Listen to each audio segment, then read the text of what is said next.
Hello, everyone. Welcome, one and all.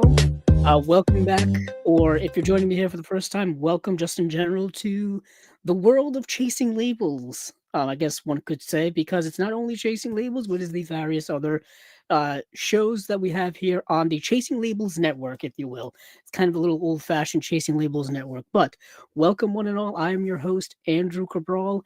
This is spine number or episode number 183.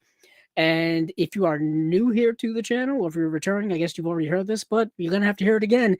This is the podcast / YouTube channel / YouTube live stream show where we talk about many of the announcements in the world of the boutique video world, the boutique home video releases, boutique home entertainment, however you want to phrase it. It is simply from the last 2 weeks or so, pretty much from the previous episode to this episode. It's not every single announcement in the boutique world of home video. It's just many of them, many companies and labels that you've probably heard of before, you probably have in your collection. I know I certainly have it in my collection. It's also things that I want to add to my collection eventually, or things I'm just interested in general. Perhaps you are as well. So thank you all for joining me. And yeah, before we dive into what we'll get into this episode, hopefully this will not be a 4-hour show. If you're a frequent listener here or watcher here for Chasing Labels, the moniker, the inside joke every single time is, will I keep this under 4 hours? Chances are I won't, because it hardly ever happens. There are a lot of things that we'll be going over tonight. We've got Vinegar Syndrome and their partner label announcements just happened a couple of days ago, just happened on February 1st. We will be diving into all of that. That will be the grand finale of the show. That will be at the very end. So hopefully you can stick around for that. But beforehand, we'll get into kind of the usual people that we talk about here on Chasing Labels: Arrow Video, Eureka Entertainment, Severin Films had not one but 2 announcements. Also Kino as well. And Umbrella had their May announcements, which they dropped literally as I recorded the previous episode here 2 weeks ago. They dropped it that day. So that will be probably what we first start off with. But before we do get into all of that, some sad news in the world of movies. We lost, honestly, one of the best, at least in my lifetime, in Catherine O'Hara, the actress known for both movies and television, as well as sketch comedy, getting her start, I believe, back on SCTV back in the late 70s, early 80s. That was, I believe, a Canadian sketch comedy TV series, which you can buy on DVD. That's been around for many years. But of course, she's probably most well known for being the mother in both Home Alone and Home Alone 2. Certainly, if you are of my generation, if you are a millennial, if you were born in the late 80s, grew up in the 90s, that's a movie you watched when it came out. Even those after, even Gen Z has grown up with that movie, and as well as the new generation. And it's really, those movies are kind of all-timers, if you will. You know, they're watched every single year during the holiday season, and Catherine O'Hara is really at the heart of that movie. Rewatching it recently this holiday season, Home Alone is not only about Macaulay Culkin, but it's about the mother character even more so, or at least in tandem with. You get a lot of cross-cutting between what's happening with, Macaulay Culkin's character Kevin at home, as well as his mother trying to get back to him. That's really balanced in that movie, more so than I remember. But of course, Catherine O'Hara was a person of many talents and was in many things. Of course, teaming up with Tim Burton in Beetlejuice. That's probably one of her more well-known roles. I have a couple of Catherine O'Hara films in my collection. I just thought up off the top of my head, of course. She actually, one of her earliest movie credits is a smallish role in Martin Scorsese's After Hours. Martin Scorsese's After Hours being a an interesting movie from his filmography. It's one I've seen people both love and can't stand as well. It's such a unique movie. I think it's one of his most important films, actually, in his filmography, because it's the movie that I think reignited his love and passion for filmmaking. It really, really did. He was struggling to get funding for his passion project at the time, which was Last Temptation of Christ, which of course he would do after this. But he was struggling to get funding for that. He was going through a lot of personal things in his life, battling, honestly battling drug addiction and all kinds of personal issues. But this was the movie that gave Martin Scorsese a reignition of his filmmaking life. So we have to at least credit it for that. But Catherine O'Hara is in this movie, and I believe they were lifelong friends after this. Yeah, it says right here, Catherine O'Hara and John Hurd, who was also in Home Alone as well, is in this movie. So that's something definitely I would recommend people to watch at least. Of course, like I just mentioned, Beetlejuice is one that she's probably most famous for being. She was also in Beetlejuice, which is the sequel to this, which came out. Was it last year or the year before? Now 2025 and 2024 are starting to run in together for me. But either way, she was in that. She was in the sequel. She teamed up with Tim Burton a couple of times as well.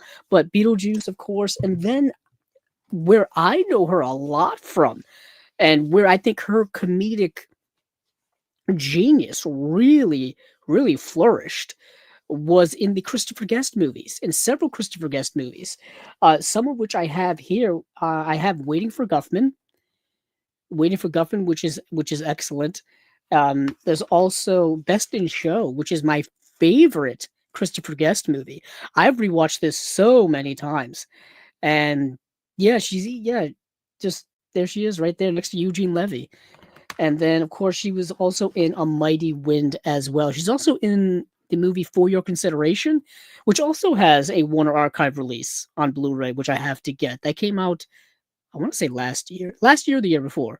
Yet again, 2024 and 2025 are starting to run together for me. But yeah, so really, really sad, incredibly sudden that Catherine O'Hara passed away. She's still working. She was just in what was one of the biggest hit shows of last year in the studio, Apple TV, the Apple TV Plus series, the one with Seth Rogen and a bunch of other people in that movie. Kind of, it's like The Player, but in TV series form, about modern movie making, and it's kind of brilliant. Martin Scorsese's in the first episode; he's incredible in it. Every single episode, they bring in like a real life filmmaker or writer or somebody like that to play kind of a fictionalized version of themselves. Very much like Entourage, actually, now the more I think about it. But anywho, she was in that series. She was nominated for an Emmy for that series. Absolutely just a gutting loss from Catherine O'Hara, Oh my goodness. I kind of still a little bit in shock, actually, because it happened so recently and so suddenly. But my goodness, just a massive loss of talent.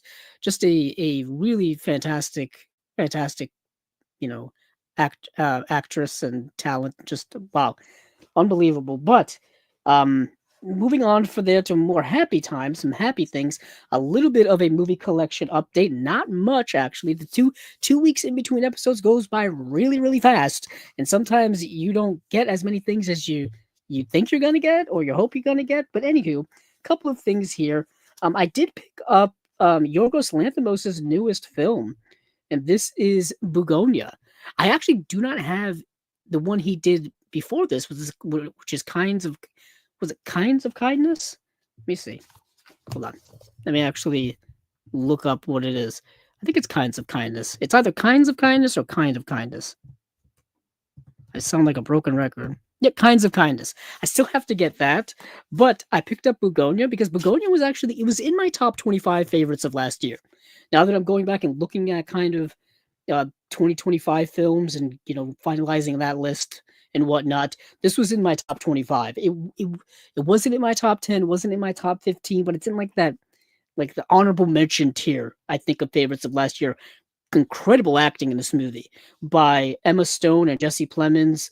Really, really good. This is a remake of Save the Green Planet, and having seen Save the Green Planet now and watched this, it's a really good remake, actually, really good remake of that movie. But yeah, this is Yorgos Lanthimos' newest film, 4K UHD of Bugonia. Something else I picked up here, which is from our friends over at New Wave Video. Our friend, I always forget everybody's name. Hold on, this is gonna drive me crazy. Let me see. Let's see. Bum. Oh, John Matthews. There you go, John Matthews. In the first movie from New Wave Video, in Rubber's Lover, this is their first release. I wanted to get this, of course, to support them in their release, and get it also because it was starting to sell out already, and this one had only released a couple of months ago, I think towards late last year. So I wanted to definitely pick this up. If you like the movie Tetsuo the Iron Man, I talked about it when this was announced, and I talked about it after I watched it. If you like the movie Tetsuo the Iron Man, you'll be on at least on the wavelength of this movie.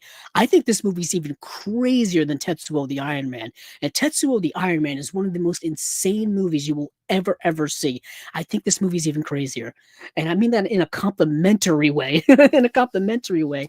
So this is Rubber's Lover, comes with a slipcover, a standard Blu-ray case. I think it may have reversible art. Yes, it does. Also comes with a booklet in here as well. And here's the disc. And yeah, it does have reversible sleeve art. Just pull this out a little bit, as you can see here. So let me put this away.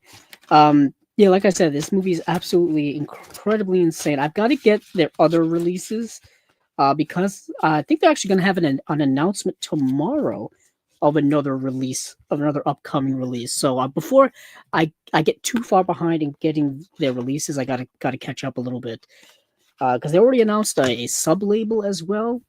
So I have to get that, and yeah. So that is New Wave Video's first release in Rubber's Lover. And I got one more thing to show here, and then we can get into the bulk of the Chasing Labels show. It actually, I've completely forgot I bought this. I bought this during the Subscribers Week sales that they were having over at Vinegar Syndrome. Coincidentally, we're going to be talking about Vinegar Syndrome. This is their VSU release of the movie Daryl, which I talked about seemingly forever ago. I think I talked about this years ago when it was first announced that it was coming out. And I just hadn't gotten it since then. Of course, the longer you wait on Vinegar Syndrome, there is a chance of things selling out, but also there's a chance of things going on sale for very good prices. And sometimes you can catch a deal. And I was able to get this for a very decent price. And yeah, I really love their VSU releases. They're probably my favorite type of releases that they put out. Super deluxe, super elite packaging, really lots and lots of detail goes into these. They look incredible on a shelf, come with a nice, thickish book, and just really well put together. I've had several of the VSU line. My goal was to actually get like every VSU release when the line started. I have the Beastmaster, I have Six String Samurai, I have Cloak and Dagger, I have Roadhouse, and I think I have Southern Comfort as well. Yes. The problem is some of the movies they started to release weren't my favorites. For example, they released the movie Sidekicks, which is kind of a 90s ripoff of The Karate Kid, but nowhere near as good. And I was like, oh, that's okay. I can wait on that. Daryl was another one that I thought was, it's okay, but I can wait on that. They released Showgirls, which it's a cult favorite for many people. It's a Paul Verhoeven film. That's long out of print, actually. That's a tough one to track down. But recently, they've released, oh, goodness. Oh, they released The Garbage Pail Kids, which is just awful. What an awful movie. Great release of an awful movie. They released Mac and Me, yet again, great release of an awful movie. So I was like, I think I'm going to pick and choose which VSUs I'm going to get. Yet again, wait for those sale prices. Here's the actual Blu-ray case of Daryl. An interesting, like, kind of family, sci-fi film from the '80s. I still have it in plastic. I like I said, I just got this like this week.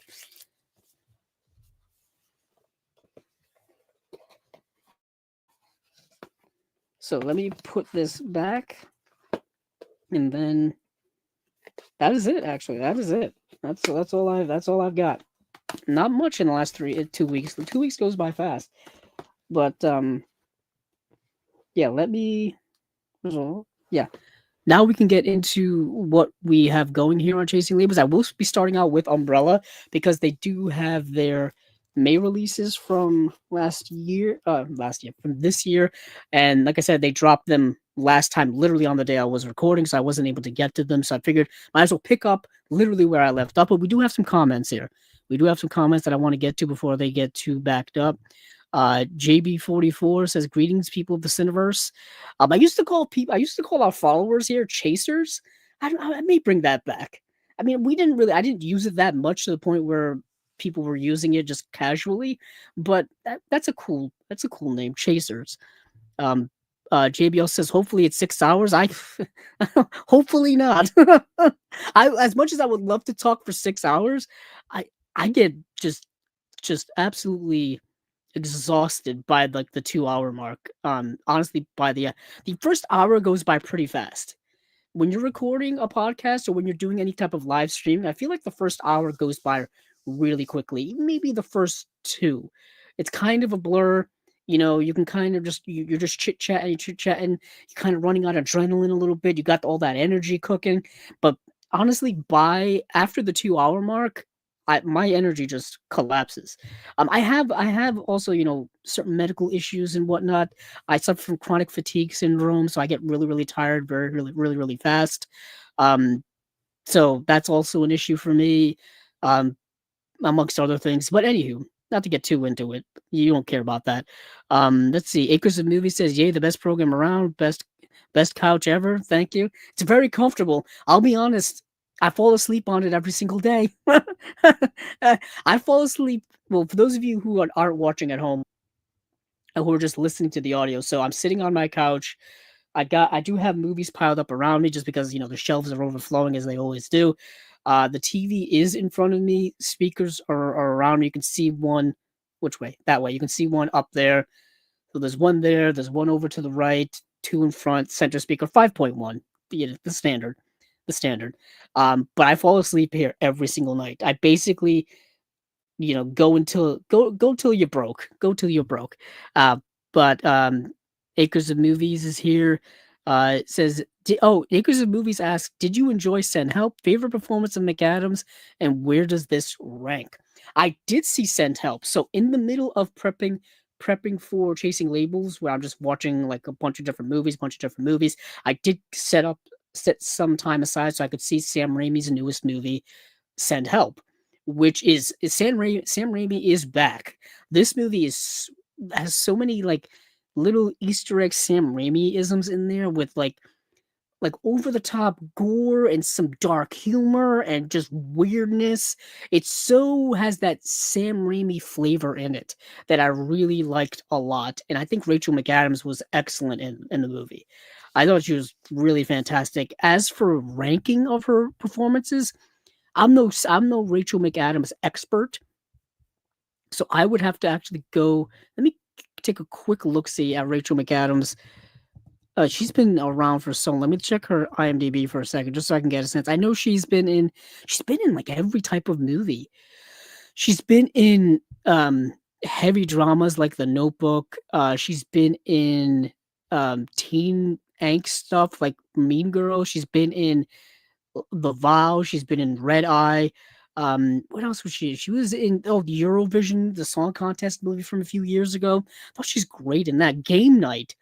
Game Night is such an underrated modern comedy that I feel like more people need to talk about. I remember seeing it in the theater in 2018, which is a rarity now. Comedies do not get the theatrical exhibition like they used to get. They really don't.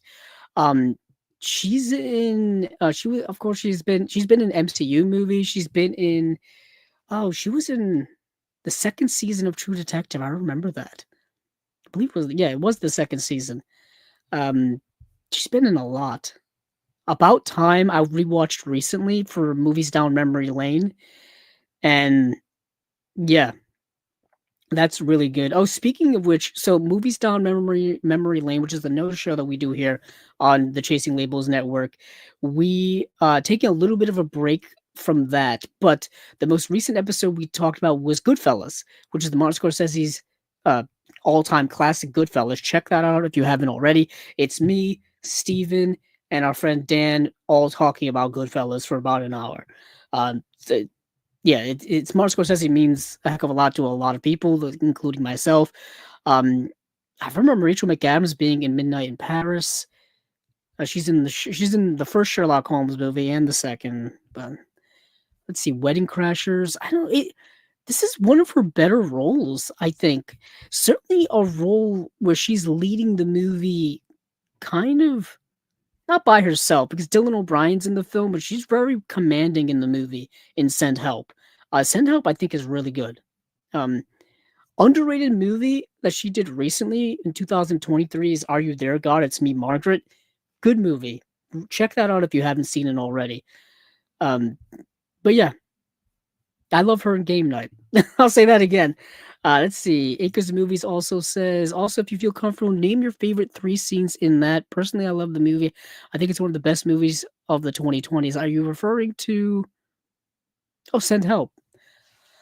I don't want to spoil the movie for anybody who hasn't seen it because it just came out. So I don't know if I want to go specific scenes.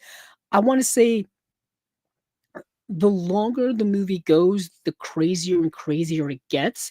And I think that's when the movie is at its best.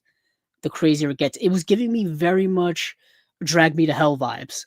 Drag Me to Hell is the 2009 Sam Raimi movie. The longer that movie goes, the crazier and crazier it gets, and that's kind of how Send Help goes. Send Help goes as well. Um, Acres of Movies loves the movie Daryl. Day of the Locust. Yeah, Day of the Locust. So this is going to be. We're going to talk about Arrow's re-releasing Day of the Locust. They've actually already released it in a US version, and now they're releasing it in the UK. So it's going to have the same special features, but so we'll go over them. Um, what are Phantom and Body of the Evidence special features? We'll go over that as well. The Phantom is actually getting an audio commentary, and I think that we're going to be getting an interview with the director as well as Billy Zane. I'm gonna, we'll go over it. We'll go over it. Acres of Movies also ask, also name of the fans would be cool couchers or beige couchers. That's interesting. I do like that. I feel like most people watch movies from their couch. A lot of people watch movies in bed. Obviously, people watch movies in the theater. I feel like a lot of people also watch movies from chairs, like, recliners. I feel like couch is like the universal community seating arrangement for watching movies at home. Um, oh, favorite movie with scenes in Rhode Island. I know Fresh Horses with Molly Ringwald and Andrew McCarthy had some scenes there. That's a really interesting story. So there's been a lot of movies shot in Rhode Island.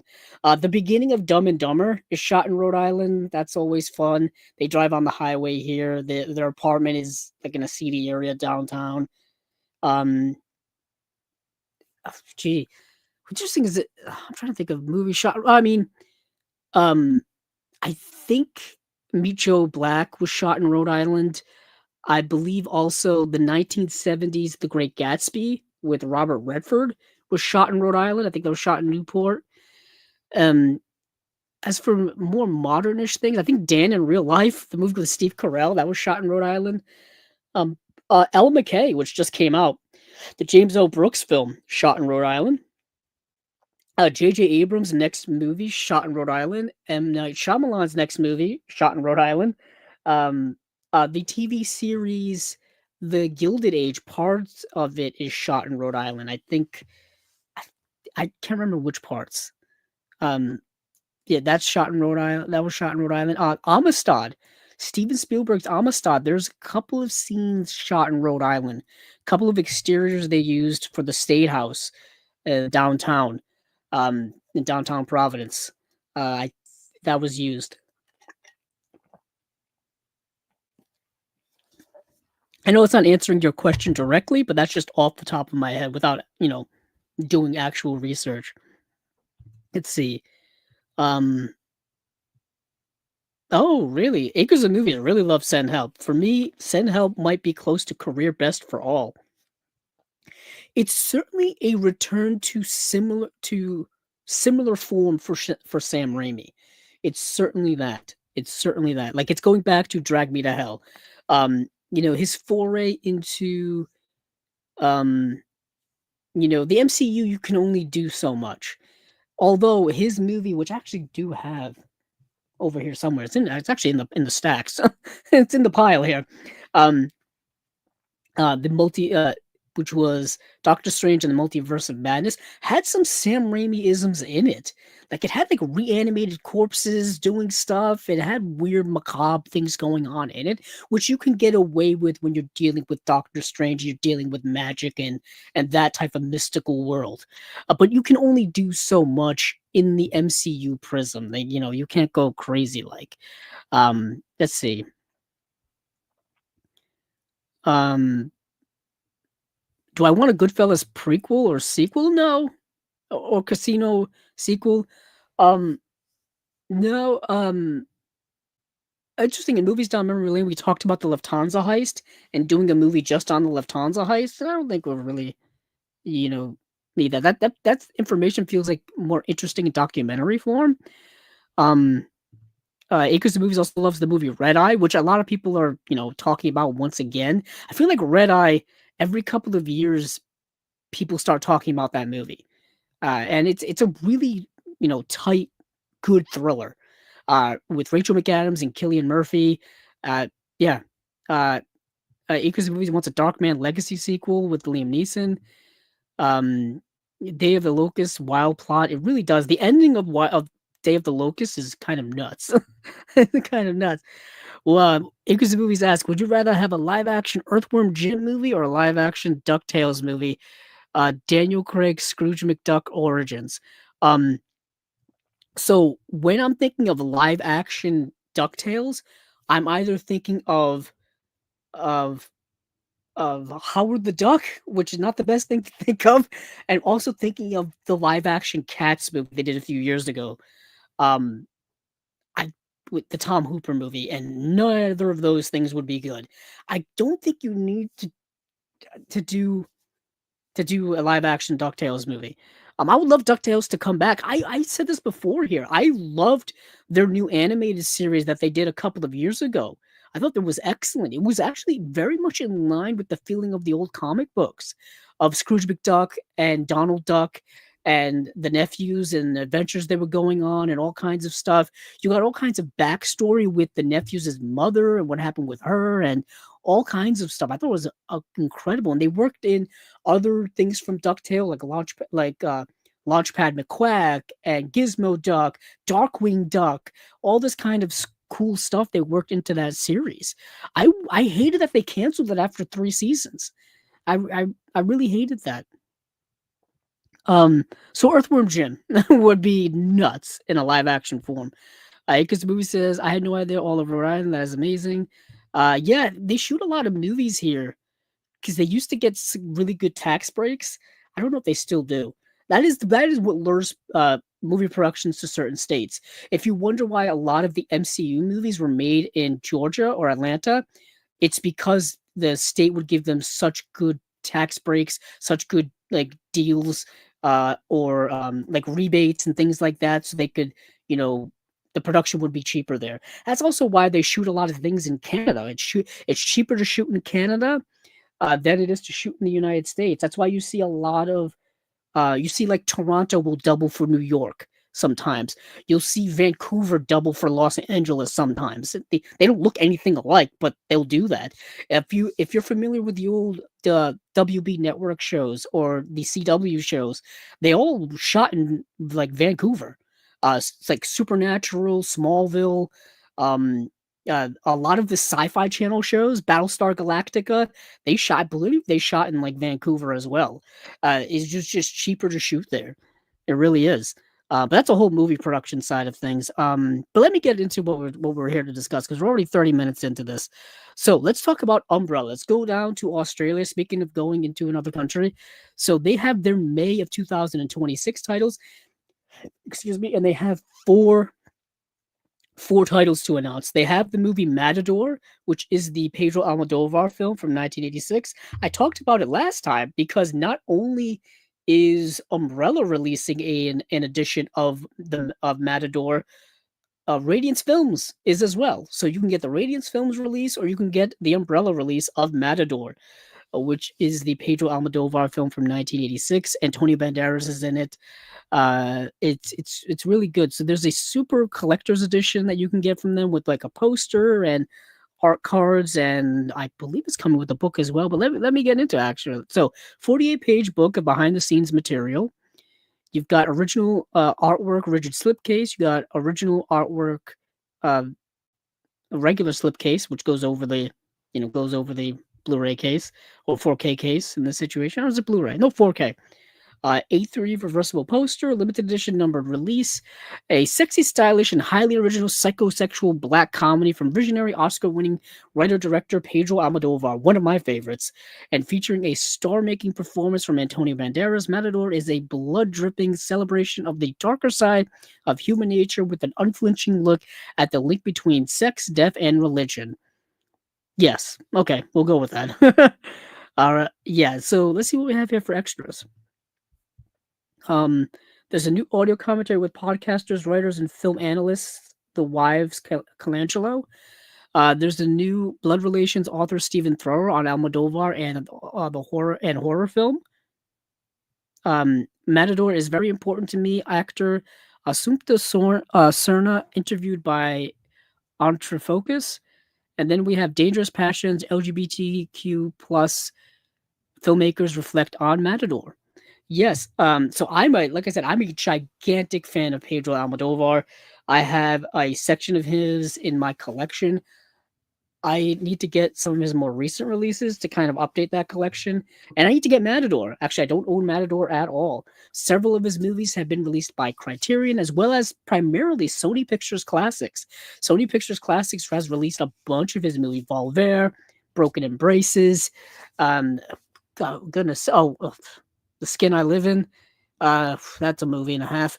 But like I mentioned when I talked about Matador before, when Radiance was putting it, I think it was actually on the previous episode. Gigantic fan. I've done a whole video about the Pedro Almodovar films I have in my collection. I need to do an update on that eventually. But yeah, Matador. If you've ever seen a Pedro Almodovar film, highly recommend his work. Tie Me Up, Tie Me Down is a Criterion release. All About My Mother is an amazing movie. Yeah, I'm a big fan of Pedro Almodovar. So moving on from there, there's a box set. It's called Out There by Toei box set. Movies from 1978, 2006, 2007, and 2007 as well. Let me actually get a list of what's in this set, actually. So we've got Kiji Fukasaku's A Message from Space. We have Yo-Yo Girl Cop, which is Kenta Fukasaku, which is Kenji Fukasaku's son. We have, I believe, we have the movie X'd Hair Extensions from 2007 as well. Then we have the movie X Cross from 2007 too, as well. I think X Cross is Ciano Sono's film. I should probably look that up before I just start making guesses. I hate like guessing things and then being wrong. But you never. Okay, maybe that's not how you spell that. Okay, let me see. Maybe I'm not spelling that correctly. No, that's how you spell it.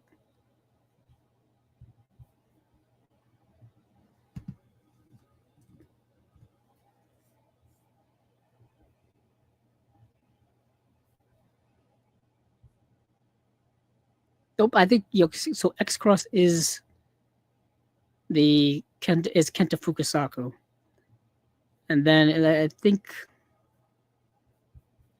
look up the other one. Let me look up hair extensions because I want to make sure I credit the right directors for the right things. Plus, I don't want to give people the wrong information. Yep, Sion Sono did X hair extensions. Okay. Anywho, it's a 4-film box set from Toei. Let me read up on it. So, Kinji Fukasaku's A Message from Space launches the set in operatic fashion, a wildly ambitious sci-fi epic that fuses space opera with samurai myth, international star power, and the director's trademark intensity. Okay, this movie, which I actually did see, this is the only one I saw in this box set. It's like Japanese Star Wars, but in way more insane. Like it's like Japanese Star Wars space opera, but it's like it was the highest budgeted Japanese movie ever made up until 1978. Like they went like to the extreme to kind of capitalize on the fervor and the popularity of Star Wars, which I think a lot of studios did afterward. Obviously, here in the US, we got a lot of sci-fi after Star Wars came out. After Star Wars came out, they decided to make Star Trek the motion picture to kind of capitalize on, people wanted to be into more sci-fi. And then, of course, you got all kinds of 80s things and TV series. Ironically, as A Message from Space also became a TV series as well. So there you go.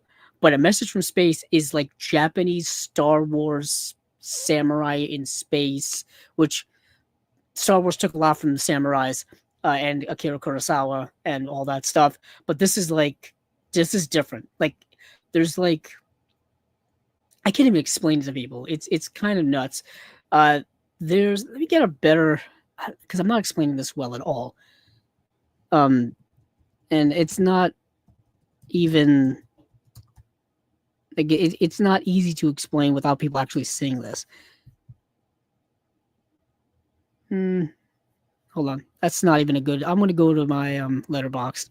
I went to IMDb, and the synopsis on there is of no help whatsoever. It's 1 line long, and it's not helpful to give people a sense of what this movie actually is. Okay. Let's see. A peaceful planet of Jelusia has been nearly wiped out by the Gavinos, whose leader takes orders from his mother rather than the emperor. King Kaiba sends out 8 Liab holy seeds, each to be received by a chosen one to defend the Gavanas. Each recipient, ranging from hardened General Garuda to Gavana Prince Hans to young Terrans, Mela, Keto, and Aaron all have different reactions to being chosen. So basically, there's this planet that's been taken over by this evil empire, essentially. And these like glowing seeds are sent out to find these intergalactic warriors to basically come and save them. It's a little bit of Seven Samurai-ish, a little bit of Star Wars-ish, save me, Obi-Wan Kenobi, you're my only hope. Come on. I mean, you can see the parallels there. And they have to come together to save this planet. At one point, this planet gets moved to Earth, and Earth gets threatened. It's a weird movie. It's such a weird movie. Let's see what we've got here in terms of special features. Like I said, I didn't get to see the other movies: Yo-Yo Girl Cop, Hair Extension, and X-Cross. But let's see what we have here for extra features. The 48-page book of behind-the-scenes material and essays by Jonathan Clements, Dr. Jonathan Root, and Pierre-Jan van Hoek. Custom illustration, rigid case by Colin Murdoch, 8 replica lobby cards. There's 2 reversible posters. So Message from Space is getting an audio commentary by author Patrick Macias. And then there's Galleons in Space, director Kenta Fukasaku on his father's film Message from Space, and Japanese theatrical trailer. Yo-Yo Girl Cop is End of an Era, director Kenta Fukasaku on Yo-Yo Girl Cop. David Michael Brown on Spinning Around with Yo-Yo Girl Cop, The Making of Yo-Yo Girl Cop, Yo-Yo Girl Cop Q&A from 2006. There's a press conference at the Tokyo Film Studio from 2006. There's an interview with actors Yuki Salta and Aya Matsura. archival cast and director interviews. And then for hair extensions, there's an audio commentary with author Sam Deegan. Bad Hair Day special effects guru Yasuhiro Nishimura on the movie. Robert Edwards on hair horror and the commodification of body in the movie. Behind the scenes, deleted scenes, my hair music video, trailers, TV spots. Then for X Cross, there's a commentary with author Patrick Macias. Cut Above the Rest, director Kenta Fukasaku on X Cross. Armed and Dangerous, Robert Edwards on the rise of weaponized women in Japanese genre cinema. The Making of X Cross, deleted scenes, cast interviews, Ashikara Village special language segment, and that is it. So that is the Out Here by Toei box set. Out There by Toei box set. Sorry. So let's move over to Uzumaki, also known as Spiral, from the year 2000. Now, this is a crazy movie. So people keep seeing these. People keep getting obsessed with it because they keep seeing spirals, and they end up falling into like a trance. I'll read this little description here. A cult body horror oddity unlike anything you've seen before, Uzumaki spins viewers into a never-ending nightmare spiral of obsession and dread. Adapted from Junji Ito's legendary manga, Uzumaki fuses surreal visuals, unsettling humor, creeping terror into a hypnotic fever dream that has haunted audiences worldwide. In the quiet seaside town of Kurozu, strange occurrences begin to plague its residents, snail-like mutations, twisted behaviors, and an unshakable fixation on spirals. As the town descends into madness, schoolgirl Kiri and her friend Shuichi struggle to escape the tightening grip of an ancient, inescapable curse. That's what happens. They keep seeing spirals and they keep like falling into trances, which is all around this curse that's going on. It's a crazy, crazy movie. It is based off of the Junji Ito manga. Junji Ito did insane graphic mangas that you can read to this day. Just crazy work. Kind of surprised they adapted it. Kind of surprised they attempted to adapt it, to be honest. But special features wise, the collector's edition is a 48-page book, custom illustration, rigid case, custom illustration slipcase, 8 art cards, reversible poster. There's a new audio commentary with critic and Japanese cinema expert Amber T. Audio commentary with author and filmmaker Elijah Thomas. The man behind the spiral, interview with manga artist Junji Ito. Oh, that's cool. Sounds of Kurozu Cho, interview with composer Keiichi Suzuki. Uzumaki manga to film comparison by Ruben Pajaran Pereira. The Spiraling Madness of Uzumaki, video essay by Cinema Nippon. There's an audio commentary by the director. Behind the scenes of Uzumaki and Mr. Saito's camcorder footage. Yeah, that is Uzumaki or Spiral. I think Uzumaki translates to Spiral. And then we have this movie called Diabolik, which I did not get to see because I couldn't find it actually. Because it's from 2025. Sometimes they're not. Those newer movies are not even streaming yet.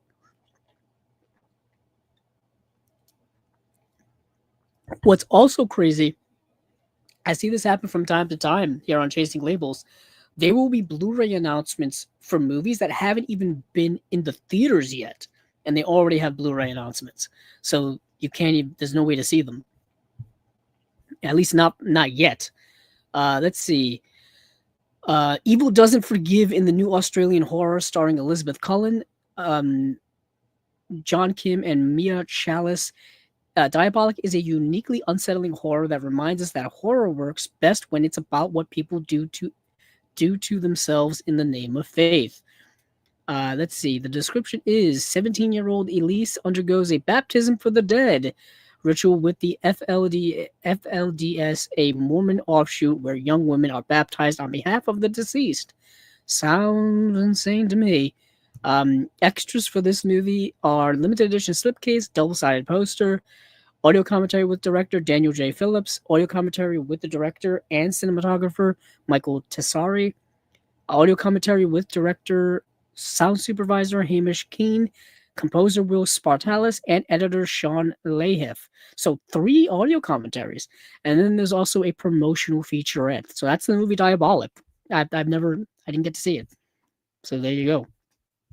So one more time from the top, Umbrella's May releases for 2026, Pedro Almodovar's Matador, out there by Toei box set. We have Uzumaki, also known as Spiral, and we have Diabolik.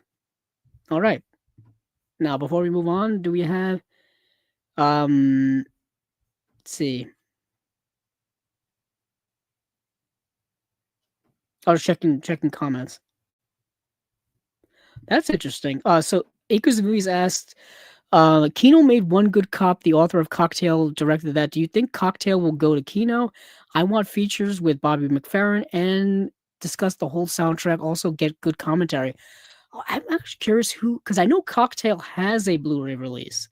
I'm curious if it's still in print and who puts it out. So let's see. Cocktail had a Blu-ray release back in 2012. That's a while ago. It's Disney / Buena Vista. Okay.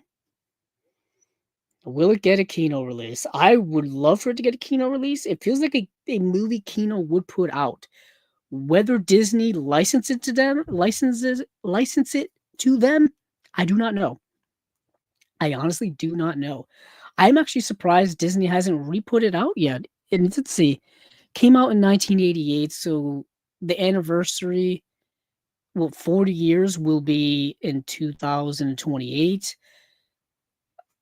I know Disney's slowly putting out a lot of their stuff in 4K. Last year we've got Tron Legacy, we got Master and Commander, we got Tombstone. I think those were all Disney releases. So I'm surprised they haven't capitalized on the whole Tom Cruise career by putting out Cocktail again. I'm kind of surprised. But I would like to see it. I would like to see it. Let's see. Let me close the panel let me move over to Indicator, because Indicator only had 2 announcements. It actually also gives me room to mention that recently Indicator had a sale at Barnes & Noble, which just ended yesterday, actually.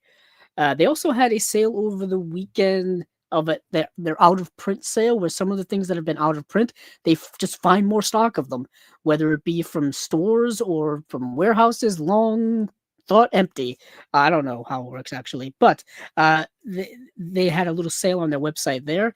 I did pick up 3 releases from the sale, 50% off sale they were having at Barnes & Noble. They're in the mail, essentially. They're 3 Jean Roland films. I've been trying to get all of their releases of Jean Roland's Fantastique films and all the films he directed. They put out about a dozen of them so far. I've got most of them, but I'm a little bit behind, so I'm catching up slowly with all of those releases. So that is in the mail. I think that's it. Yeah, so moving on to Indicator, we've got, hold on, let me close out this comment here first, and then we'll move on to Indicator. So 2 movies, The Grapes of Death and The Living Dead Girl, excuse me. So I have actually seen both of these movies already, so luckily it saved me some time on preparing for this episode. But let's talk about The Grapes of Death. First of all, the cover art for this is kind of brilliant. Go to powerhousefilms.co.uk and you can see the cover art for this release, and it's fascinating. Yeah, it's really good. It's really, really good. So this is we spoke of Jean Roland. Actually, I think these are both Jean Roland films. There's the connection. There's the connection. That's why I've seen these before. So a couple of years ago, there was a Jean Roland documentary done by our friend Kat Ellinger, I think was part of the making of it. And I wanted to watch as many Jean Roland films as I could in preparation for watching the documentary, as well as discussing the documentary with her when she came on here on Chasing Labels. So I watched a bunch of Jean Roland films, like a ton of them. And that's how I got into Jean Roland, and now that's why I've seen both of these releases already. It's all coming together now. It's all coming together. So The Grapes of Death finds cult director Jean Rollin returning to the horror genre to create a unique blend of zombie movie and contagion thriller starring Marie-Georges Pascal and Felix Martin and Serge Marquand, a young woman, Elizabeth, travels deep into winemaking country only to find the locals bearing horrific signs of an infection and behaving violently. Teaming up with Paul and Lucienne, she discovers a deadly pesticide is transforming those who drink the local wine into murderous zombies. There you go. Also featuring regular Jean Roland collaborator Jean-Pierre Bourgeois, uh, oh boy, I can't, Pergilia, and in her first straight acting role, the legendary Brigitte Leahy. Oh boy, I'm ruining it here. The Grapes of Death is a blood-soaked classic of fantastique cinema.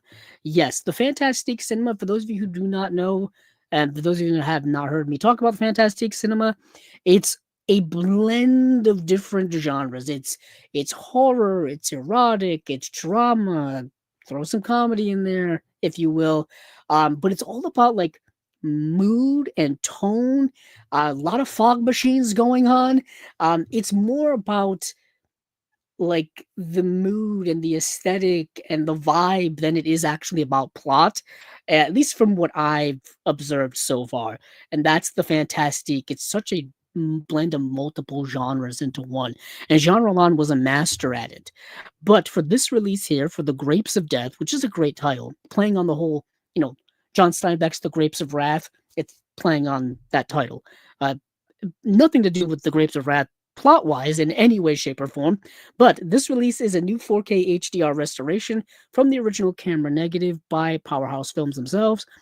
It's presented in Dolby Vision HD in HDR, original mono audio, audio commentary here by Sylvia Christel from Emmanuel to Chabrol, author Jeremy Rishi.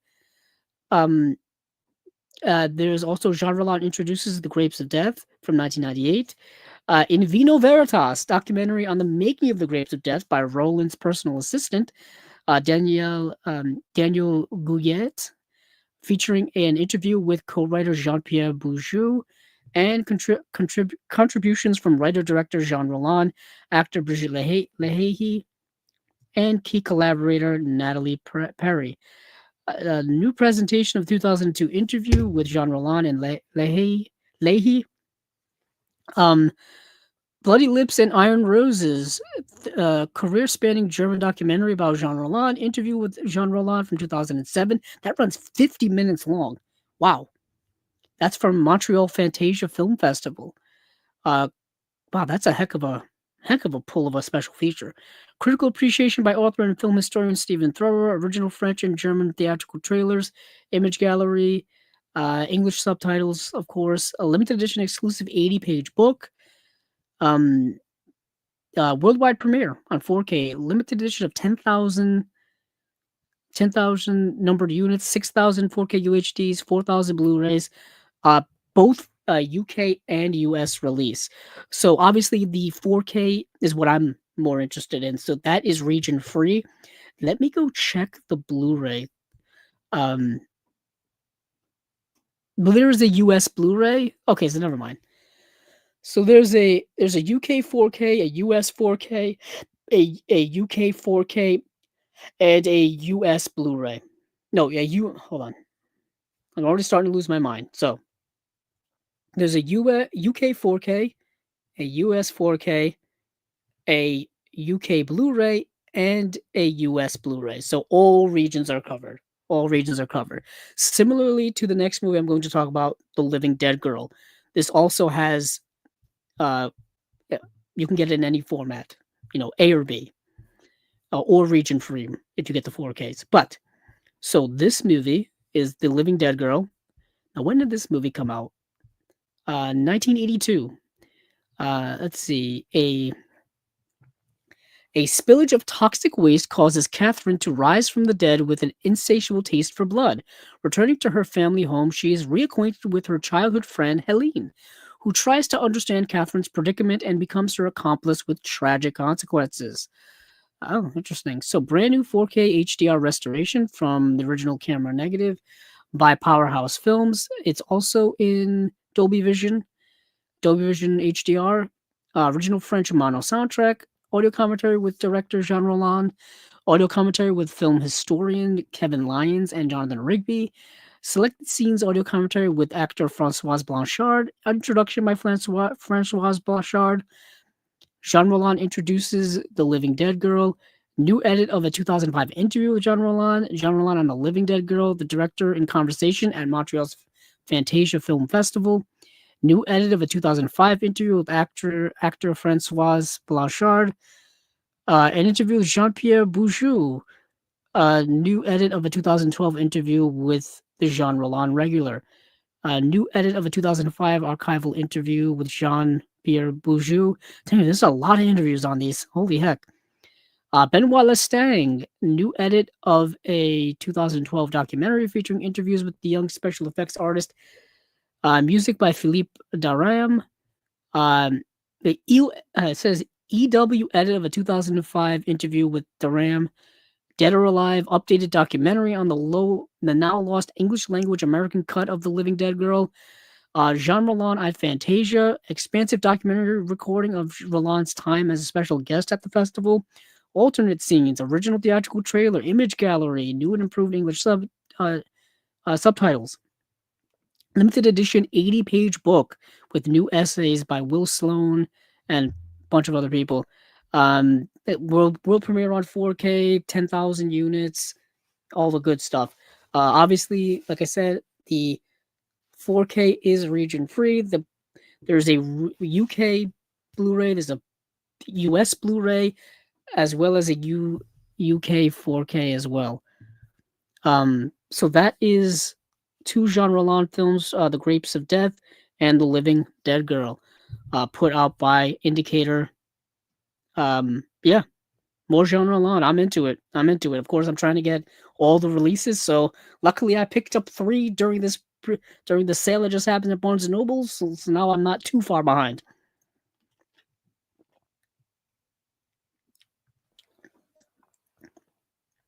We do have some more comments here to keep up with. Let's see. Acres of Movies is excited for Uzumaki. Have you seen Matango? I have not. The island is alive with mushrooms and eats people. I have not, but that sounds insane. I have to say here, the comment here by Thomas Armenta 5520 is speaking my language. I want this probably more than many releases. He says here, Gross Point Blank on 4K. I would love that. That's another Disney release, a Disney released Blu-ray that I think desperately needs a re-release of some kind. Whether it's a 4K or remastered Blu-ray, something like that, I would love for that to happen.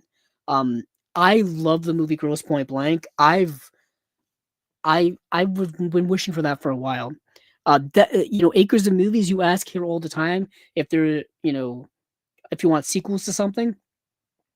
I would love a sequel to Gross Point Blank. I really, really would. The movie is well over 20 years old now. Heck, it's getting close to 30 at this point. When did Gross Point Blank come out? Was it in 1996 or was it later than that?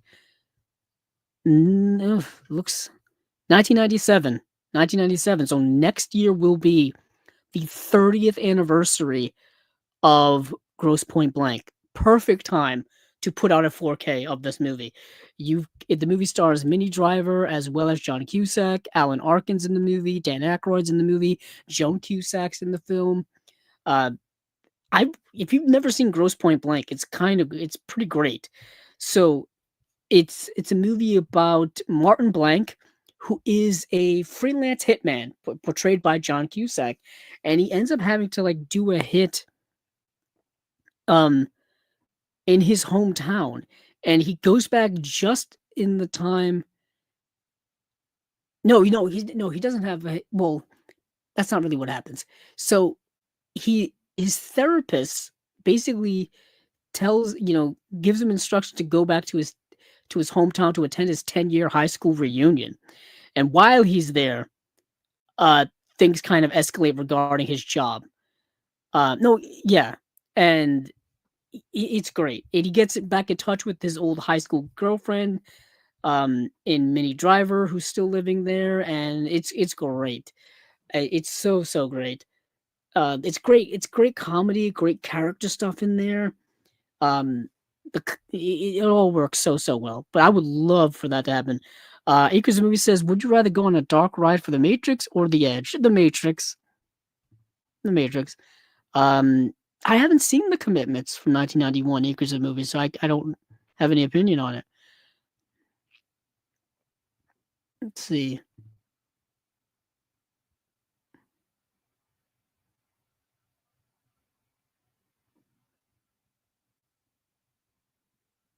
Hmm, interesting. So Acres of Movies asked, have the lady from Coda that played Marley Matlin's daughter, would she be good for the Marley Matlin biopic? Cast Ryan Gosling as abusive William Hurt. Interesting. I was actually thinking of Coda the other day. So Coda, which is uh, the movie that was produced by Apple, which won Best Picture a couple of years ago, finally got a 4K release last year. Finally came out. Super under the radar. I don't even know if it has any special features, but it's actually out on disc. So this idea that, movies that are Apple TV originals or are produced by Apple get theatrical releases don't get physical media releases, kind of not true. Kind of not true. And we just saw that with Martin Scorsese's movie as well. Killers of the Flower Moon is getting a release from Criterion. So slowly but surely, these the streamers are letting their movies get physical media releases. I mean, it's happened before. They're just rare, and they don't happen enough to satisfy the cravings of us movie collectors. Let's see here. But that does sound like an interesting idea. Acres of Movies. I don't know if they would do a Marley Matlin biopic quite yet. I don't know. I wouldn't mind it. I mean, they do biopics about everybody, so why not Marley Matlin? Um, Acres of Movie says, in an alternate dimension, there's an Adam Sandler, Pam Grier starring Homer and Marge in a Simpson live action movie. Okay. Ed Harris or Gary Oldman as Montgomery Burns. William H. Macy would be a good Smithers. You got to do Ed Harris. Yeah, Ed Harris. I feel like he look like yeah, he looks like he would be a good stern, like cold, direct Mr. Burns. And why not William H. Macy as Smithers? He could play that character. Yeah, he could play that character, no problem. Oh, okay. This is interesting. Early Oscar prediction next year. This is also from Acres of Movies. Says Josephine getting some award nomination. It's about someone witnessing a crime. Channing Tatum, another good performance. I think it might be his best one. Will you see it? So recently we had the Sundance Film Festival has gone on. The Sundance Film Festival happening for the last time in Park City, Utah. It's now going to be moving to Boulder, Colorado for the foreseeable future. Anywho, one of the biggest movies there, or at least one of the ones that got a lot of the critical buzz about being very, very good, is this movie called Josephine. And I really, really want to see it. I know people who have seen it. And what's interesting with Sundance Film Festival is some of the movies you can watch digitally, or you can pay to watch them digitally, or you buy a ticket and you get to watch them digitally at home. I always try to look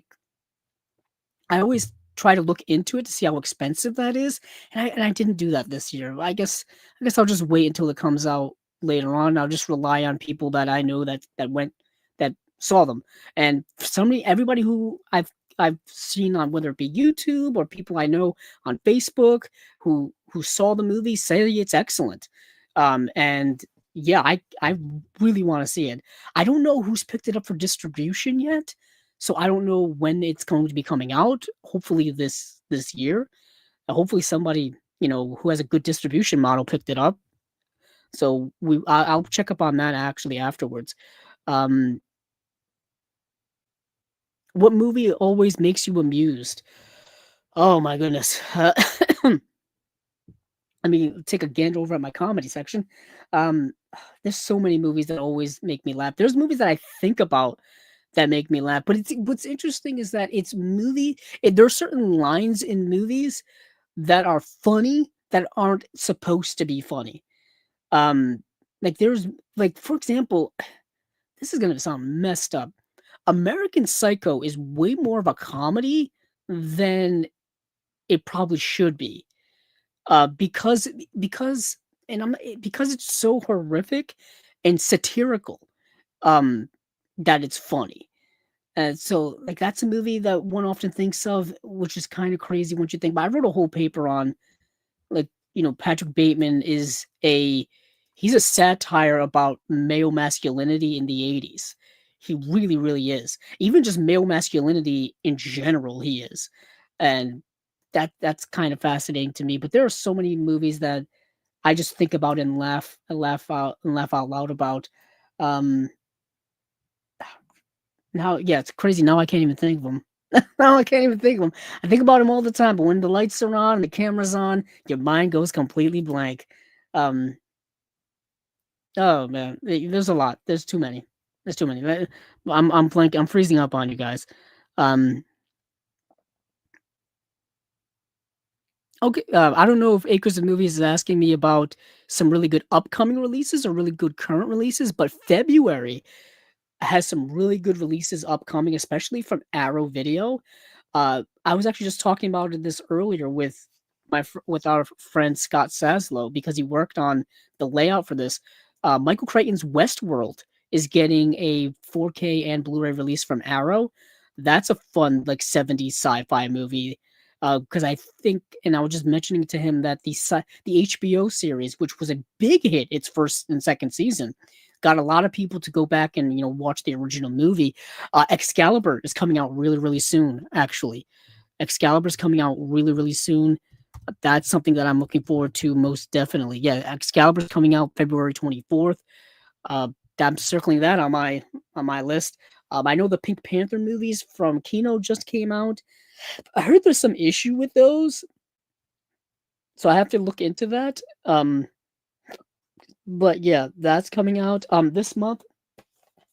Criterion's releasing Network. That's coming out. That's definitely something I'm looking forward to for this month as well. Um, we're gonna be doing. I'm gonna talk about this later. I'll plug it now and I'll plug it later. Tomorrow we're potentially going to be a live stream of a couple of Criterion releases of 310 to Yuma, the original Delmer Daves film, as well as the Coen brothers, The Man Who Wasn't There.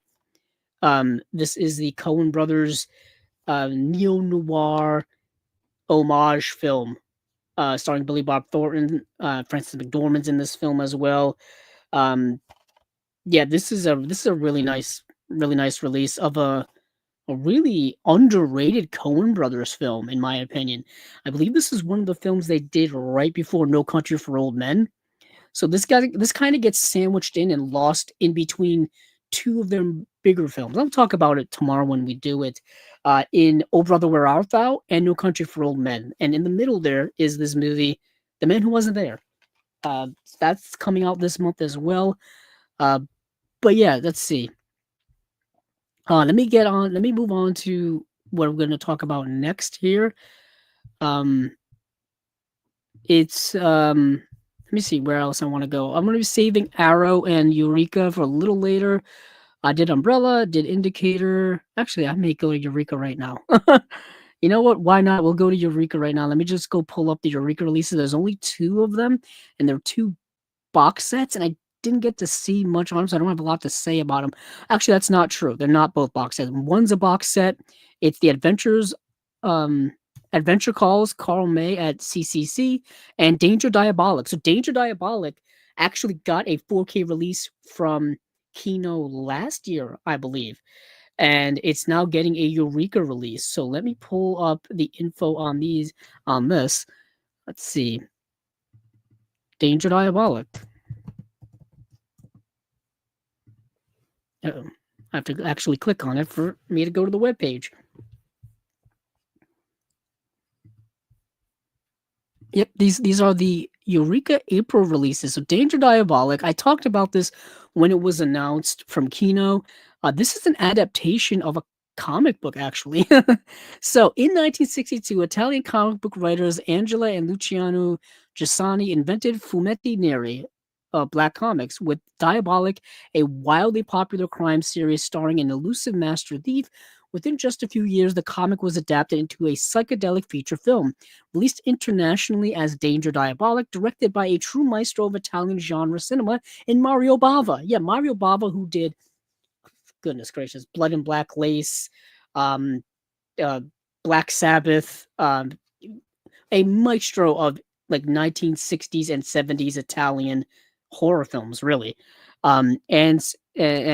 So he directed this feature film adaptation of Danger Diabolic. The premise is thus: somewhere in Europe, Inspector Ginkgo is the police officer charged with overseeing the transportation of $10 million from a bank, determined to stop it from falling into the hands of the infamous thief known as Diabolic and his accomplice. But despite his best efforts, Ginkgo fails. Diabolic nabs the cash before setting his sights on stealing a priceless emerald and 20 tons of gold, embarking on a crime wave that will see him make a mockery of both the police and the government officials they answer to.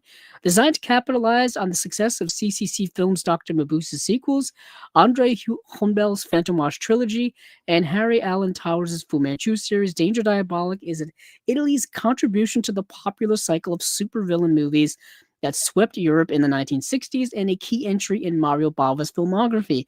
The Masters of Cinema series is proud to present this landmark of Italian genre of cinema on 4K Blu-ray and Blu-ray for the first time in the UK. Like I said, it got a US release here on 4K and Blu-ray last year.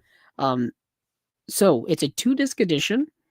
4K restoration of the film by Paramount Pictures, Dolby Vision HDR presentation of the film, English and Italian audio options, alternate English audio track originally recorded for the film's Laserdisc release. Let's see. Optional English subtitles, audio commentary with film historians Troy Haworth and Nathaniel Thompson, audio commentary with film historian Tim Lucas, audio commentary with actor John Philip Laud, moderated by film historian Tim Lucas, Criminal Intent, new discussion of the origins and evolution of Diabolic from page to screen, with Leon Hunt, author of the Cultographies volume on Danger Diabolic, Radical Behavior, new video essay on Danger Diabolic as anti-establishment pop culture by Italian genre cinema expert Rachel Nisbet. There's a lot going on here. From Fumetti to Film, archival featurette, body moving music video by the Beastie Boys, teaser trailer, theatrical trailer, limited edition hardbound set to 2,000 copies, limited edition hard case with package designed by Nick Wrigley, limited edition 60-page book featuring essays and such, like we all know. I really want this release, actually, more so than the Kino release. It seems like this has a lot more in it. Let me check, actually. Just since we're here, we might as well do it right. Because I do not remember off the top of my head what the Danger Diabolic release had in terms of special features for Kino. But I don't think it can be all this. I don't think it is. So, no, it's not. Good God, no, it's not. So it's got 2 out of the 3 commentaries. It's got the commentary with Tim Lucas.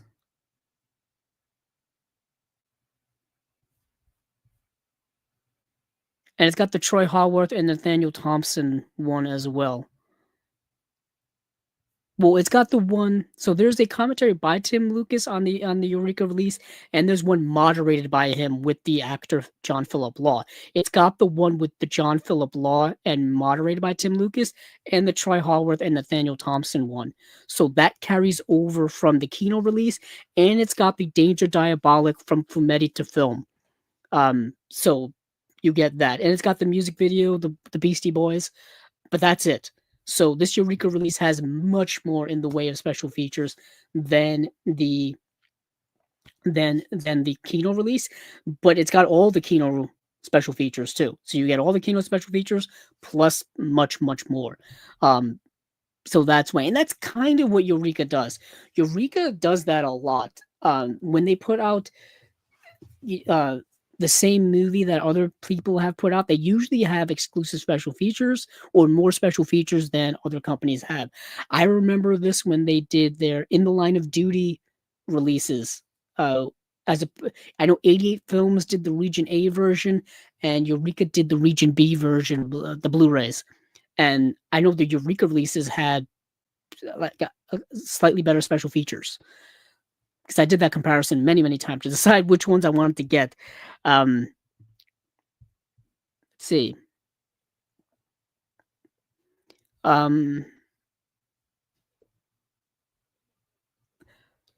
Acres of Movies asks, "Is Bad Education your favorite Almodovar?" No, actually. Um, All About My Mother is truly fantastic. It's an astonishing film. The Skin I Live In is a movie unlike I've ever seen. It's the 2011 Pedro Almodovar film. It's even unlike any other Pedro Almodovar film. It's so dark and unhinged and messed up and haunting, and it's an incredible, just harsh movie. Something unlike I've seen from any other Pedro Almodovar film, but All About My Mother is still to this day really sticks with me a lot. It really, I think it's truly brilliant. I think also, let's see, I'm just looking at his filmography here. Volver is very good. Talk to Her is also very good. But I think All About My Mother is my favorite. Yeah, now that I'm looking at his filmography, Woman on the Verge of a Nervous Breakdown is excellent too. That's really, really good. But that's a lighter film. That's a lighter film. I don't know. I like my films like darker and more introspective, existential. Some would say depressing.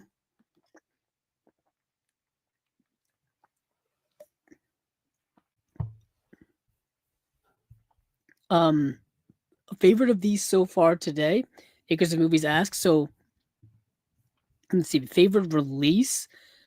I do really like the Danger Diabolic one. This seems like a really all encompassing release. For just looking at my notes that we're going to be talking about, Boxcar Bertha. Yeah, Boxcar Bertha. This is probably my favorite. I'm biased. First of all, it's not the best movie of all of these movies. It's just the fact that this movie is getting another release. Because the only release it's gotten in high definition so far, I'm going to talk about it when we get to it later on, is a Twilight Time Blu-ray that I think is now out of print.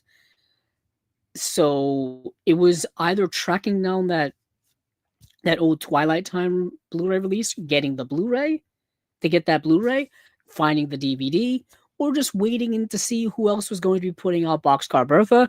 And lo and behold, Boxcar Bertha is getting a Cinématographe release. So that's definitely one I'm going to be looking forward to. That's coming out, this month, actually. Yeah, it's coming out this month. That's another one that's coming up this month that I really am interested in. Just because it's Martin Scorsese, I'm a Martin Scorsese completist. I have to have all of his movies. I don't have Boxcar Bertha, so it fits all kinds of needs for me. It fits all kinds of needs. But speaking of which, let me talk about the other release from Eureka, and that is Adventure Calls Karl May at CCC. Now, I believe these are all Western films. So the writer Karl May is a household name in his native Germany, where he is associated with thrilling Western tales and sweeping adventure stories. Following earlier attempts to bring his novels to the screen, films adapted from May's work found their greatest success in the 1960s. 7 of them were produced by Arthur Bronner at CCC Film, all starring Lex Barker and directed by veteran filmmakers Robert Siodmak, Hugo Fragones, and Franz Joseph Gottlieb, and Harold Reinl. Let's see. Old Shattered Hand and Winnetou and Shatterhand in the Valley of Death both feature May's most beloved characters, the frontiersman Old Shatterhand and the Apache chief Winnetou, who find themselves first caught up in a plot to start a war between the Native Americans and white settlers, and and then a scheme to steal a gold shipment from the U.S. Army. The shoot, the shoot through Wild Kurdistan and In the Kingdom of the Silver Lion all follow adventurer Kara Ben Nemzi as he travels through the Balkans and the Middle East, while the treasure of the Aztecs and the Pyramid of the Sun God chart the exploits of Dr. Karl Sterno as he seeks vast riches to fund political action in Mexico. Wildly entertaining, shot in beautifully cinematic European locations, and helmed by some of the most talented filmmakers working in Germany during the 1960s, these popular Karl May adaptations paved the way for the many Italian westerns that would soon follow. So yeah, these are very much in the vein of like spaghetti westerns, kind of. The Masters of Cinema series is honored to present all 7 of Arthur Bronner's Karl May adaptations for the first time ever on home video in the UK from brand new 4K restorations by CCC Film box set. The box set content. I probably should just read this off. It's got The Old Shattered Hand, Winnetou and the Old Shattered Hand in the Valley of Death, The Shoot Through Wild Kurdistan, In the Kingdom of the Silver Lion, The Treasure of the Aztecs, and The Pyramid of the Sun God. Now, for special features, there's 4K restorations of all 7 of the movies, original German audio tracks, English subtitles, new introduction to each film by Sir Christopher Frayling, author of Spaghetti Western, Cowboys, and Europeans from Karl May to Sergio Leone. New audio commentaries on Old Shattered Hand and The Treasure of the Aztecs by film historian David Callett. Karl May at CCC. New interview with producer Alice Bronner, managing director at CCC Film and daughter of CCC founder Arthur Bronner. Prodigal Son. New interview with film historian Sheldon Hall on the late career of Robert Siodmak. Archival making of the documentary on the Old Shattered Hand and Winnetou Shattered Hand in the Valley of Death. Archival featurette on Dala Lavi, the star of the Old Shattered Hand. Archival interview with Bernard Schmidt, co-editor and contributor to Karl May Verlag. Archival featurette on the restoration of The Shoot Through Wild Kurdistan and In the Kingdom of the Silver Lion. Archival news footage on The Shoot, original theatrical trailers, limited edition hardbound set, limited edition 60-page collector's book. Yeah, this is another one of their like really solid box sets of German post-World War II cinema. I've got one here of Rack and Ruin, the Rubble film at DEFA. This is another kind of box set that they've done about German cinema in post-World War II Europe. These are films from East Germany. I believe CCC was West Germany. I believe so.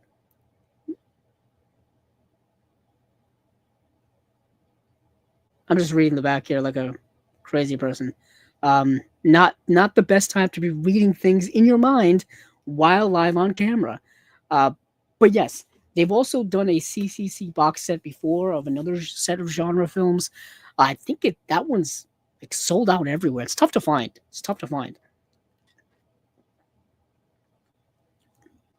But these are really solid box sets. Eureka's been putting out really solid releases for many, many years. And this one looks really good. So the US and Canada street date is April 28th. And the UK street date for Danger Diabolic is April 20th. Okay? And yeah, I'm like, no one else is putting out box sets of German cinema from the 1960s. It just no one's really doing that these days. You know what I mean? You can only really find those from places like Eureka. No one's really talking about these other than chasing labels, and then the other people in the collecting community as well. But still, no, it's not something you hear about every day. Yeah. Acres of Movies also asks, excited for Blackberry. Did you like that one? I did like the movie Blackberry a lot. I thought that movie was going to get way more acclaim, way more people talking about it, and it was very much under the radar. Very much under the radar when it came out a couple of years ago. I think it actually already got a Blu-ray release, so this was surprising to me that I was getting a second Blu-ray release, or I could have just completely... Yeah, so, no, it did not get a Blu-ray release. At least not here. I could have sworn that it got a Blu-ray release. Well, it got one in Canada back in 2023. I guess it never got a Blu-ray release in the United States, which also really, really surprises me. That really surprises me. But we'll talk about it when we get to it because we're going to go through all the partner labels later on. That one's actually sold out very quickly. The limited edition of that sold out very quickly. There was a lot of limited editions this month from the Vinegar Syndrome partner labels that sold out very fast. Like within hours of them being announced, which surprised the heck out of me. But let's see. So that was the Eureka releases. Now, where are we? Let's go over to... Oh, we're bouncing around like a beach ball at a concert. Let's go to Kino. Why not? We'll talk about Kino. Everybody knows Kino. There's actually a Kino sale going on right now at Barnes & Noble, 50% off on the Barnes & Noble website and in their stores until March 9th. So they went from having an Arrow and Indicator sale to a Kino and Radiance 50% off sale at Barnes & Noble. Barnes & Noble they're reviving their physical media game over the last couple of years. But let me go over to Kino's Facebook page and pick up from where we left off before. I just wanted to make sure to check my notes to see where I should start from. Okay, we're going to be starting off pretty high. No, we're not. We're actually going to... I was looking in the wrong direction. We're going to be starting off pretty low. Pretty low in the sense like the movie is not good. Okay, so there's this Western. Speaking of Westerns, this Western called Jory from 1973. It's not very good. Directed by Jorge Fons. Let me go over and get a description of it. It's getting a 4K release, which of all movies to get 4K release, I don't know why this movie's getting it. Let's see. Jory is a 15-year-old boy who joins a horse drive after his father is killed by a drunkard. The drive's leader and a likable cowhand take the boy under their wing and find that tragedy has taught him how to take care of himself. It's not that it's a bad movie. It's fine. It's fine. Nothing really spectacular going on in it or anything like that. I don't have much to say about it, to be quite honest. It's not getting a 4K release. It's getting a Blu-ray release, but it's a brand new 4K restoration. Okay. Next is the movie Bruiser. So Bruiser, speaking of, we've been talking a bunch about Indicator. Indicator put out Bruiser. This is the George A. Romero film. They put this out years ago, actually. And so this movie's been out for a little while. Let's see. Bruiser's gotten a 4K release from Indicator back in 2024, and now it's getting a 4K release from Kino. So the Kino, there's nothing yet when it comes to the details on it. It's just a brand new HDR Dolby Vision Master, it says. It's coming soon on 4K, UHD, and Blu-ray. It's the George A. Romero film from the year 2000, starring Jason Fleming. Peter Stormare's in the movie. I've seen this movie like twice, actually. I struggle with it because there's good elements within it. I just don't think it's fully fleshed out as much as the movie thinks it is. And so I struggle with the movie a bit, but I still like it. I still like what it's going for. And it's George Romero, so that gives it a little bit of a positive edge to it as well. But yeah, that's the movie Bruiser. It's an interesting introspective movie about this character played by Jason Fleming who makes this mask and it kind of takes over him. That's kind of the premise. Kind of is. But after years of being tread upon and cheated on, a man awakens to find his face has been replaced by a blank white mask. And what that does is it kind of allows him to give into his like darker side, if you will. It's kind of like a Dr. Jekyll and Mr. Hyde type of situation going on there. It's a movie I struggle with a little bit, even though I've seen it twice.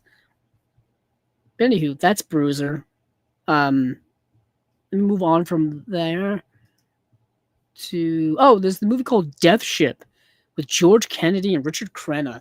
So George Kennedy, my man, I love George Kennedy. George Kennedy, he was, of course, in, oh goodness, he was in, he won an Oscar actually for Cool Hand Luke. Yeah, he won an Oscar for Cool Hand Luke. That's a movie. Oh, Acres of Movies. If you're still there, you asked me earlier, um, movies that I find amusing. George Kennedy in Cool Hand Luke, I think, is hysterical. He is incredibly hilarious in that movie. Whether it's intentional or not intentional, I have no idea, but he is electric in that movie. And he has some lines in that movie that I find hilarious. Um, just just his infectious energy that he brings to his character in that movie, and his relationship he has with the Paul Newman character, and the way he idolizes him, and the way all the people in that movie idolize the Paul Newman character is fascinating to me. That movie is one of my all time favorites. Cool Hand Luke. If you've never seen a Paul Newman film, watch Cool Hand Luke. It's amazing, and George Kennedy in that movie is astonishing. And there's the little lines I think of, when there's an egg eating contest in the movie where Paul Newman's trying to eat 50 eggs, and George Kennedy's like just trying to support him and stuff like that. It's just incredible, incredible stuff.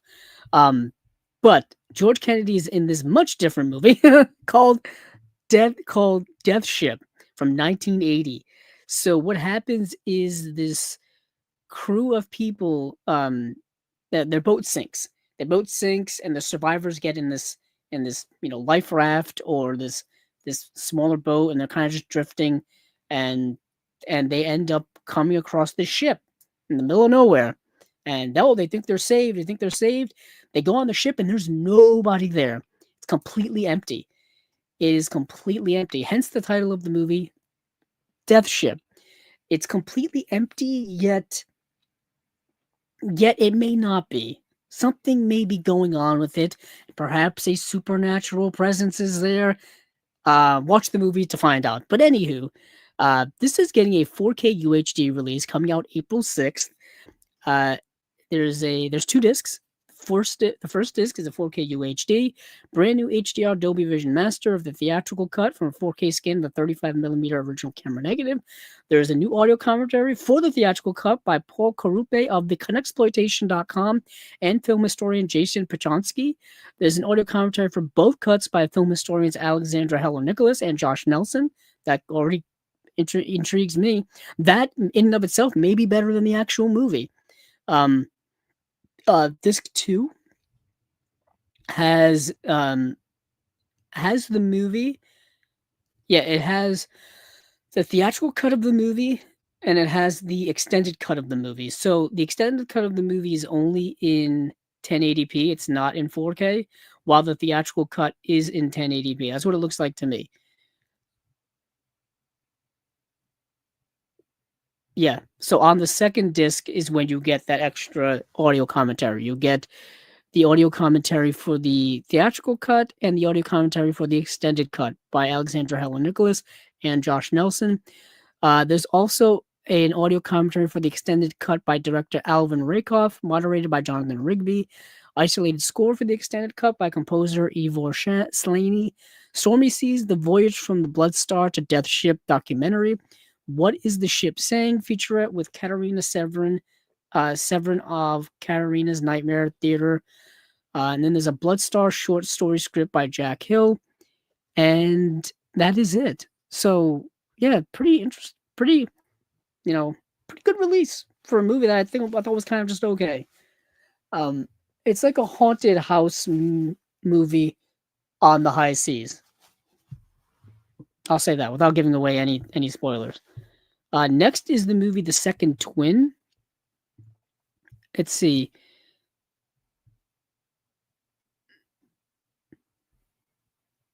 So starring Michelle Mercier and Robert Hossein, the iconic duo of the Angelique films, The Second Twin is an ultra-stylish tale of passion and murder. Middle-aged attorney Pierre falls for Natalie, who dances in a discotheque to work her way through medical school.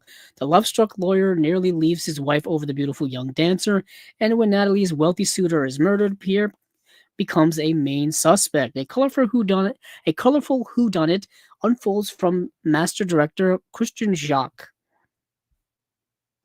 That's the second twin. It's getting a 4K restoration by Studio Canal, new audio commentary by film critic and author Simon Abrams.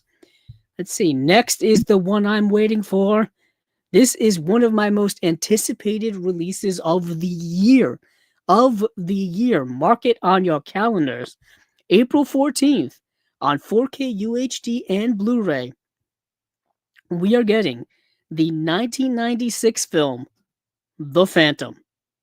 Yes, we are. So, brand new HDR Dolby Vision Master, former 4K scan of the 35mm original camera negative, approved by director Simon Windsor, new audio commentary by director Simon Windsor, moderated by filmmaker Douglas Hosdale.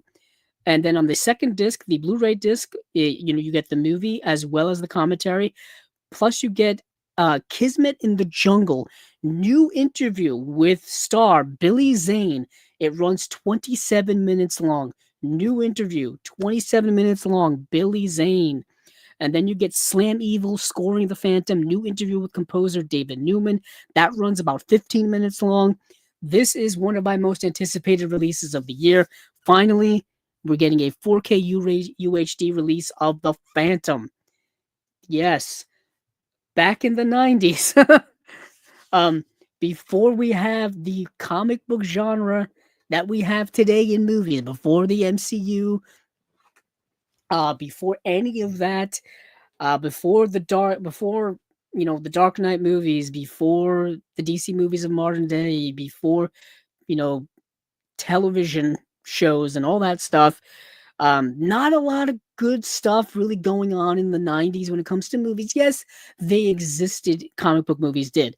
We had 1989's Tim Burton's Batman. Then we had Batman Returns a couple of years later in 1992. Then we had Batman Forever, and then we had Batman and Robin. Not, those two are not great. But in the 90s, of course, you had Blade in 1998. Excellent. And then in the year 2000, you had the X-Men movie. And then, of course, Spider-Man after that. And then, things go on from there. You don't need me to fill in the blanks and all that kind of stuff. But in the 90s, there's some other things going on in there. And one of them is The Phantom. People don't know this, but The Phantom were comics. And the Phantom comic books go all the way back to the 1930s. So we're talking like golden age of comics here. And The Phantom is kind of like a Batman story. Like the Billy Zane character is a Bruce Wayne type of, handsome, wealthy guy who happens to dress up as the Phantom. He is the ghost who walks. And there's a whole lineage and lore behind it. There's been all kinds of comic books story runs of the Phantom and all that kind of stuff. But I saw this movie in the theaters back in 1996. I was 9 years old when this came out. Billy Zane, Catherine Zeta-Jones, Treat Williams is the bad guy. He's basically like a Lex Luthor character, something like that. And yeah, I've loved this movie ever since. Ever since, and it is the 30-year anniversary of The Phantom. Yeah, what a time. What a time. Super underrated, in my opinion. Is it a great movie? Most definitely not. Is it a fun movie that definitely encapsulates what comic book movies were like back in 1996? Probably. Probably. But yeah, I've always liked the movie. And Billy Zane looks like a comic book character come to life. Like he looks like, back in the 90s, he looked like Bruce Wayne. You know what I mean? So yeah, that's The Phantom that's coming out. I'm super excited about it. Like I said, one of my most highly anticipated releases of the year, coming on April 14th, of The Phantom, starring Billy Zane. Some other things here we've talked about already. I feel like a broken record. Remo Williams coming April 14th. We talked about this before. We also talked about Stone Cold, the Brian Bosworth movie that's coming April 21st. House Calls, which we talked about recently, that was coming, and this is the Walter Matthau film, coming out April 21st as well. It's got a new audio commentary by entertainment journalist and authors Brian Reisman and Max Every. Um, yeah, Walter Matthau explores the world of middle-aged dating in this laugh out loud 70s rom-com. Well, kind of yes, kind of no, depending on how you feel about comedy. But Walter Matthau plays a recent widower. He's also a doctor, and he ends up getting involved with a character named Anne, portrayed by Glenda Jackson, and the two end up on a roller coaster romance, and that's kind of the movie. Interesting movie. Next, what else do we got here? House of Cards. This is the George Peppard. Is it the George Peppard? Yes, it is. Ingrid Stevens, George Peppard, and my beloved Orson Welles are in this film. And we've talked about this before as well. I'm kind of glossing over it, so I'm trying to not make this 4 hours long. So we'll gloss over this a little bit. This is the movie from 1969. Only thing coming here in the way of special features is an audio commentary by Gary Gerani. So this is also coming out April 21st, and that is it. That is it from Kino. Alrighty then.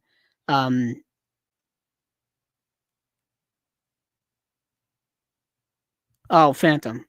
Acres of Movies asks, "What do you like? Fond memories of Phantom. Which one you like better, Phantom, Rocketeer, or Shadow?" What's interesting is I've never seen the Shadow.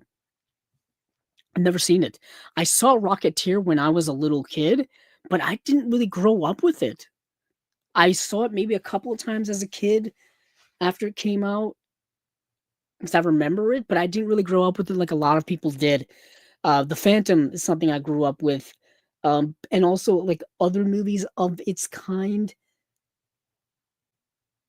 mean, like I said, a lot of I would say comic book adaptations. You know, I was 13 in the year 2000, which I feel is like the perfect age to watch an X-Men movie in the theater in the summer of 2000. It feels like, and then you can kind of do a little mental gymnastics after that. When the Spider-Man movies came out, I was still a teenager.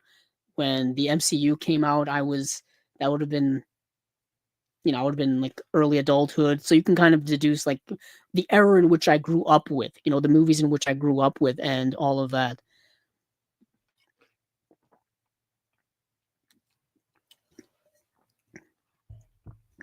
But yeah, for me, it's the Phantom. Let's see. Where am I? Where am I? Who am I? What am I? I think we might as well. I know we'll go to Severin. We'll talk Severin, then Arrow, and then I've got a couple of individual releases here, like a couple of Studio Canals, Cauldron Films, Hammer, things like that, and then we'll go to the Vinegar Syndrome. So we're moving right along. I say that as well. We're approaching the 2-hour mark. Let's see. So let's go over to Severin. Yet again, not a lot to say about Severin, because I didn't watch any of the movies, unfortunately.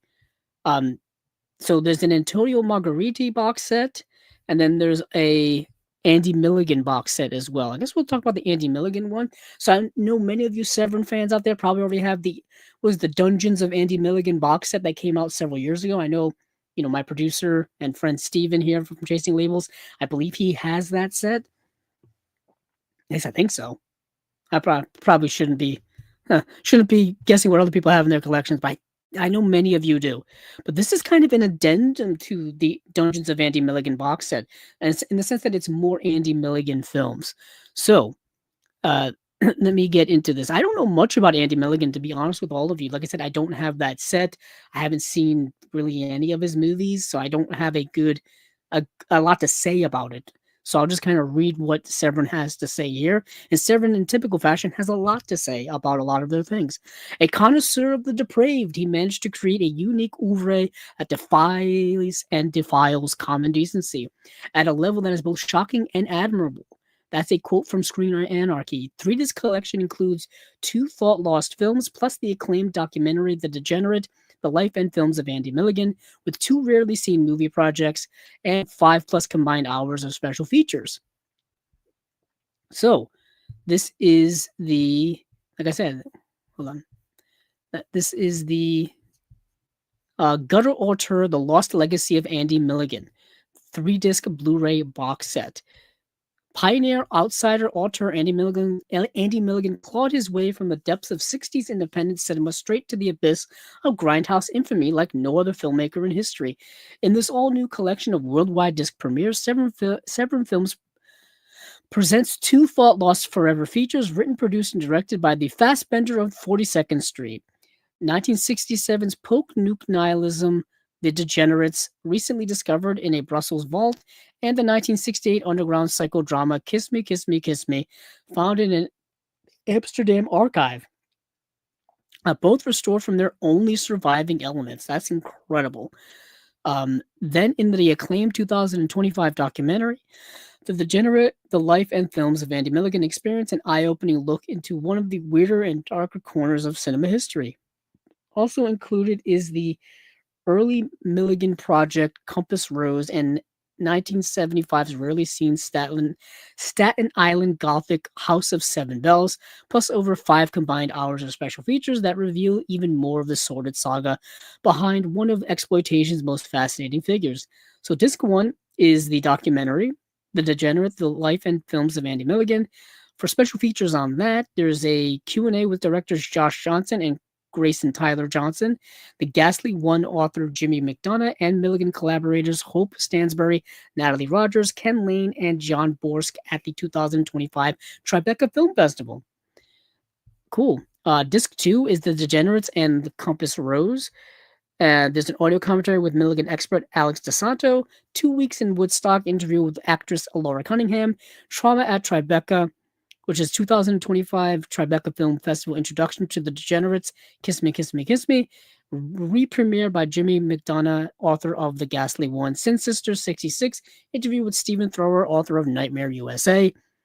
And the special feature for Compass Rose is there's Oricon Ego Death, interview with Stephen Thrower, author of Nightmare USA. And that's it. And then for disc 3, which is Kiss Me, Kiss Me, Kiss Me, plus the House of Seven Bells. For Kiss Me, Kiss Me, Kiss Me, you got the audio interview with Andy Milligan by author Stéphane Bourgogne from 1975. Wow. Magic Time interview with actor Peter Rattray. Dove and Divine interview with actress Natalie Rogers. Milligan Illustrated interview with Stephen Thrower. Licentious Lunacy interview with Milligan expert Alex DeSanto. Then for House of the Seven Bells, there is All About the Frocks interview with Stephen Thrower. And that's it. So that is the Andy Milligan box set here. Gutter Auteur, The Lost Legacy of Andy Milligan. That'll go great with the other Andy Milligan box set. So next we've got Antonio Margheriti and the Jungles of Doom, his 80s adventure films, 3 4K UHD films in limited edition collection. So, the Margheriti Adventure Trilogy, housed in a glossy rigid slipcase with thumb notch. For more than 4 decades, Antonio Margheriti was a maestro of gothic horror, westerns, giallo, sci-fi, and beyond.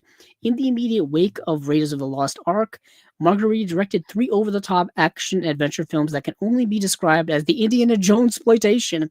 In The Hunters of the Golden Cobra, David Warbeck and John Steiner star as the pair of World War II rogues in search of an ancient relic with supernatural powers. Warbeck and Steiner return in the Ark of the Sun God to raid a mountaintop temple and snatch the scepter of Gilgamesh. Christopher Connolly and Lee Van Cleef face booby traps, double crosses, and exploding miniatures to hunt a priceless jewel called the Ruby of Gloom in Jungle Raiders. All 3 films are newly scanned in 4K from their original camera negatives with 2+ hours of new and archival special features curated exclusively for this collection. Okay, so special features are the Path of the disc 1. Oh, hold on.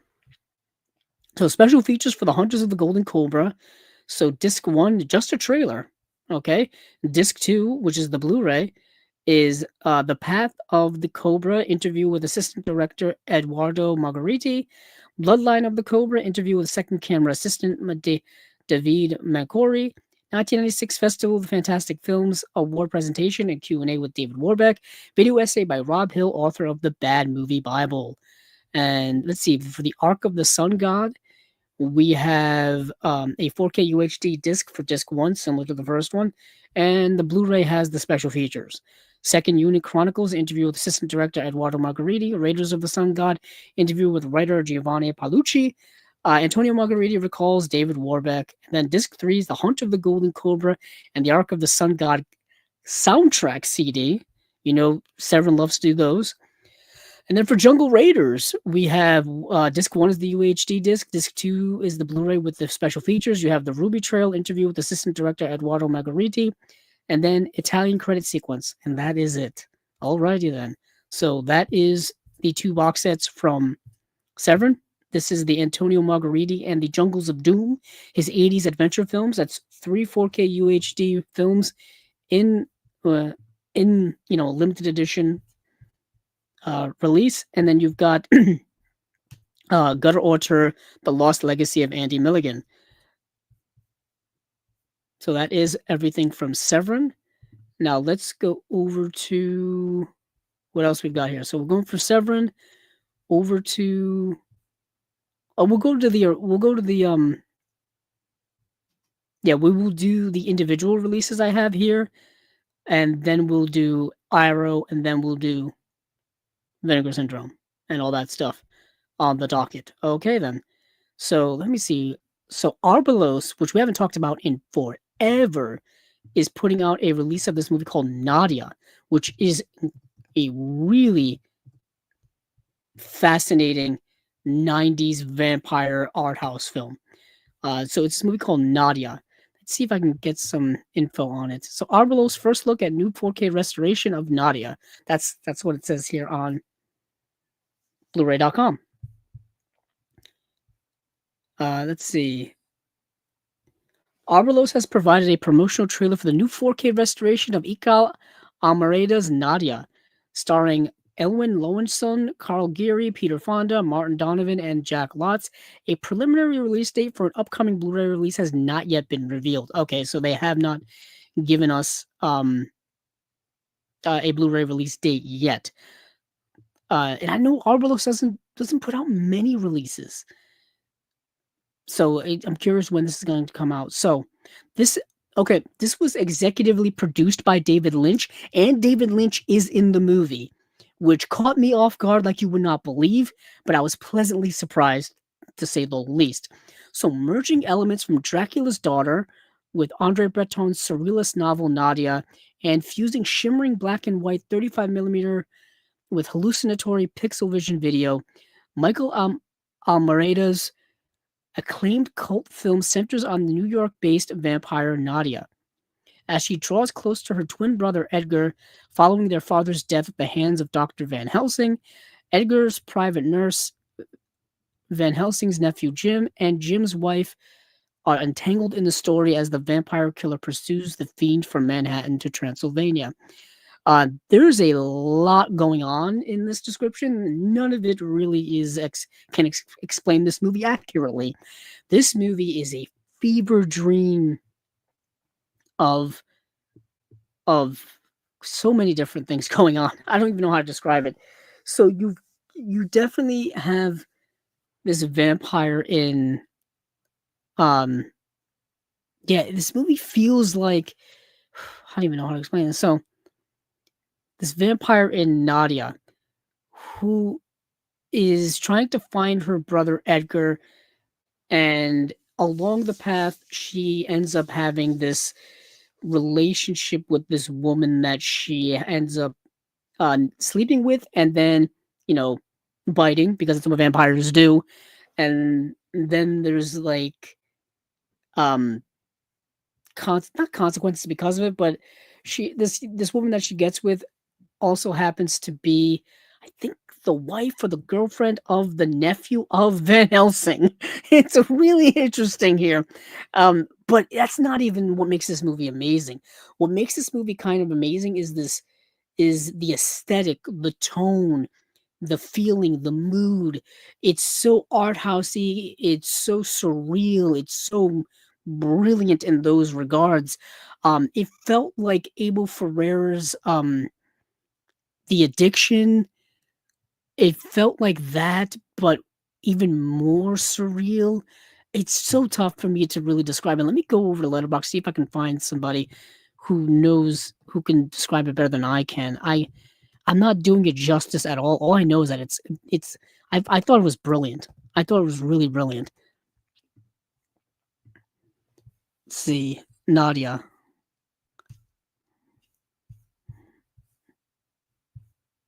Mhm.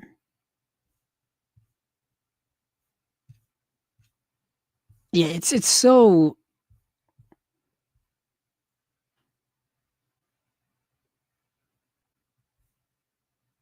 it's so indescribable the way this movie is, and the movie's shot in such a way that you kind of can't tell what's going on. There's a plot, but the plot's not really necessary or it's not really important. It's so it's monochrome, it's murky, it's set at night indoors, and the quality of the print that I was watching, you couldn't really make out what was going on half the time. So that just added to the overall aesthetic and the overall mood of the movie, in my opinion. Truly unique, truly unique. I really need to say I was really taken with it. I'm definitely gonna get this. I don't think I have any Arbelos release in my collection. I've wanted to get an Arbelos release for many years. You can buy exclusive like special editions from their website, or you can of course buy them online in just general. But I know they've done releases of like Satan Tango and other films that are truly like deep cut like art house films that you've probably never even really heard of. Um, But yeah, I was really digging this movie. So that's the movie Nadia. Yet again, we don't know when it's coming out, so I have no details about any of that. Speaking of a movie that I couldn't tell you what the f it was about because it was about nothing. Pink Narcissus it's a 1971 art house film. It's getting a Blu-ray release from Strand Releasing on February 24th. It's directed, written, edited, produced by James Bidgood, but he worked on the movie for like 7 years, from like the entire decade of the '60s, and it got to the point where they just wanted him to release the movie, and he was so frustrated with it that he took his name off of it completely. So when you watch the movie, it's credited as being like written, directed by, produced by anonymous because there's no name on it. It was before you could use a pseudonym. I don't know if people know this, but every time you see the name Alan Smithy on a movie, that's because the director wanted their name taken off of it. So they had to put in a pseudonym, as I guess they came up with the name Alan Smithy. But in this case, this was done, I believe, before that was even a thing. So, um, they had to so he took his name off of it completely, and it's the movie is a trance, fever dream, an acid trip like you wouldn't believe. There's no plot, nothing.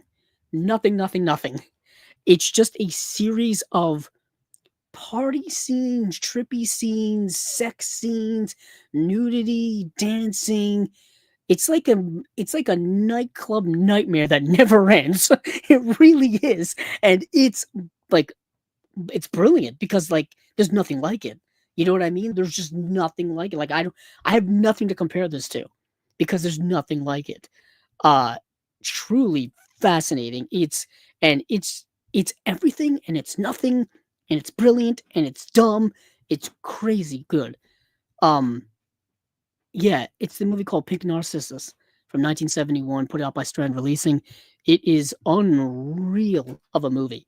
Truly unreal. I don't know how anybody gave it a rating on Letterboxd, but I know I did. Just truly unique. But let's see what else I've got here. Let's go to Hammer. Hammer putting out this movie called Mantrap. So Hammer's having a big year. They had a big year last year. They haven't even a bigger year this year. Mantrap is getting a 4K release coming out It's coming out later this year. Let me pull it up. Oh yeah, coming out on April 13th. Um, it's coming out on April 13th. It's one of their thicker like digipack release collector's editions, a 4K UHD release. The American title is called Man in Hiding, which I think is more apropos. So, the mystery begins when Spite escapes after being found guilty of murder, and his wife, Thelma, believes he is after her because she is in love with another man and has changed her name. Lawyer Bishop and friend playing a hunch finds Spade at the scene of the crime and learns he is after the real murderer and not his wife. They shift through several men as suspects, all of whom seem to know his wife rather well. The movie's Paul Henreid is in the film. Paul Henreid was in Casablanca. Yeah, Paul Henreid was in Casablanca, and he that's where I know him from. Yeah, I think he played Victor Laszlo in Casablanca. I probably should know these things because it's one of my favorite movies of all time. It's a movie I think about very, very often. Yeah, he was in Casablanca. And let me check if there are any special features. I think there are special features. Let's see. News. Let's see. Oh, wait a minute. There are no. Let's see.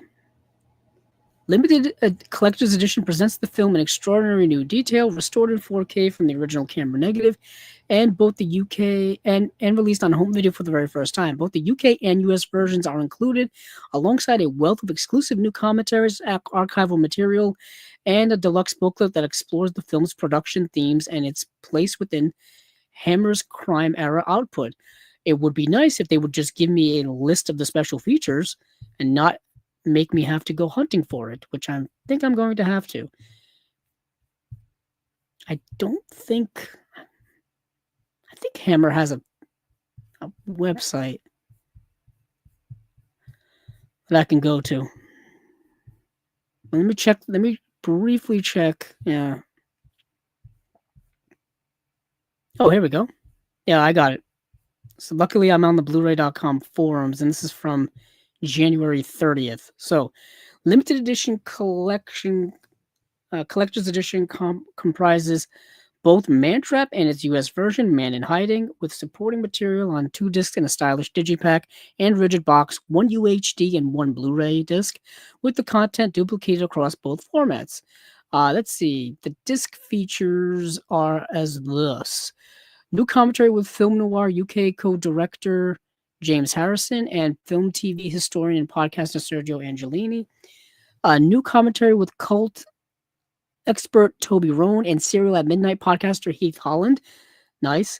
Film Noir experts Imogen Sarah Smith and Sergio Angelini, along with Hammer scholar Wayne Kinsey, discuss Hammer's Brit Noir's output and his relationship with pure American noir. That sounds fascinating to me. What's in a Name? Writers Martin Edwards, Mike Ripley, and Barry Forshaw profile author Elston Trevor, on whose Queen in Danger book Mantrap is based. Caught in the act, a handsome leading man during the silent film era, Jon Stewart latterly appeared in several Hammer films in supporting roles. Jonathan Kroll, Stewart's son, discusses his father and his work. Let's see. Hammer expert Wayne Kinsey joins Dark Corners reviews Robin Bales for a tour of Mantrap's London locations. Len Harris interview, an audio interview with the Hammer crew mainstay recorded in 1991 by BEHP. Len Harris behind-the-scenes footage, candid mute 8mm footage taken at Bray during the shooting of Mantrap. A gallery of stills and publicity material, alongside tracks from Doreen Carwithin's score, and then there's booklet features here as well. They're just all articles. There's 1, 2, 3, 4, 5, 6 articles and a reproduction of paperwork. It says reproduction production paperwork. Okay, so this is a pretty elite release. There's a lot going on with these releases. Hammer has really been at it, but I think this is put out. hold on. I've been crediting Hammer this whole time, but it's a Hammer Films release. Yeah, it's a Hammer Films release. Let's see what else I've got here. I thought I had. Okay, so, in the same vein, there's two other movies that are also Hammer Films, but they're not put out by Hammer Films. They're put out by Studio Canal. So, um, so we have Mantrap, which is being put out by Hammer Films in a big old deluxe edition, like you just heard me talk about, and then we have two from Studio Canal called Demons of the Mind and Blood from the Mummy's Tomb. So, Demons of the Mind, which I actually did watch, is way more in line with what people have come to expect from Hammer horror. Actually, Demons of the Mind is getting a 4K UHD release. Let's see if I can get some special features on this and maybe a description or two. Let's see. So, where are you? Oh, these are pretty deluxe as well. So, one of Hammer's most ambitious and underappreciated films, Demons of the Mind, explores the Baron Zorn's conviction that his son Emil and daughter Elizabeth are suffering from a hereditary madness. In an attempt to contain their insanity, he keeps them imprisoned and drugged, yet these measures are not enough to stop his children from expressing their decadent desires and violent natures. Desperate for a cure, Zorn employs the discredited Dr. Falkenberg to investigate his family's plight. So this is a 2-disc edition, new 4K restoration of the film, HDR presentation of the film. There's a new special feature here called Evil in the Blood, Virginia Weatherall on Demons of the Mind. There's an audio commentary with author and film historian Steve Haberman, another audio commentary with director Peter Sykes, screenwriter Christopher Wicking, and actress Virginia Weatherall, moderated by film historian Jonathan Southcott. Blood Will Have Blood, Inside Demons of the Mind, interview with camera operator Neil Benet, behind the scenes stills gallery, color lobby cards, 64-page book as well. Yeah, it's interesting, twisted movie. I did get to see it. It's a very interesting, twisted, messed up movie. Think of Yorgos Lanthimos's Dogtooth, but in a Hammer British films form. It's kind of what this is like, in a period piece. That's the best way I can describe this movie. Then we have Blood from the Mummy's Tomb, which I did not get to see. At the moment, archaeologist Julia Fuchs and his expedition team discovered the tomb of the evil ancient Egyptian Queen Terra. His daughter Margaret is born exactly in Terra's image. Oh boy. Years later, Korbeck wishes to resurrect Terra and use her immense power for his own nefarious ends. With Margaret's help, they hunt down the relics required for the occult ceremony in which Terra's soul that has been sojourning in the identical body of Margaret will be transferred to her preserved corpse. A lot going on here. You got resurrection, you got possession, you've got rituals, you've got ancient relics, all kinds of stuff going on here.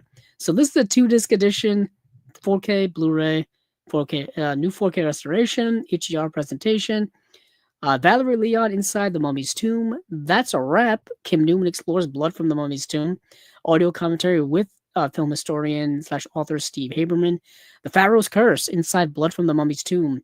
Interview with Valerie Leon and Christopher Wicking. Interview with sound recordist Tony Dell. Interview with camera operator Neil Binney, TV and radio spots, black and white lobby cards, color lobby cards, behind the stills gallery, trailer, 64-page book, 2 posters. Cool. So yeah, that's 2 from Studio Canal, 2 Hammer horror films. Plenty of Hammer to go around, and we're having a hammer of a time. It's Hammer time. It's Hammer time. Let's see, what else we've got here. So now we'll go over to Cauldron Films. So we got to go to Diabolic DVD's website to get some details on that, because that's their label. Actually, I believe Cauldron Films is their label. I haven't talked about a Cauldron Films release in quite a while, and there's 2 of them actually. There's 2 to talk about, 2 to tango, as the saying goes. Now let me see, where am I going to find this? I could just look them up.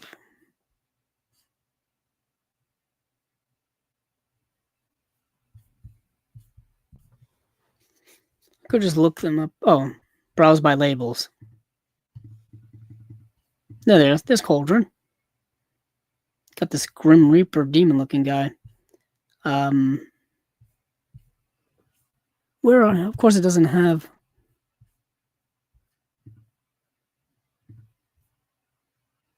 I have to hold on. Also doesn't have it. Okay, let me go. I'll have to do the old fashioned way. I have to search it. So the first release I want to talk about is Conquest. So Conquest is a Lucio Fulci film from 1983, and it's unlike anything you've seen before, or at least anything you've seen from Lucio Fulci.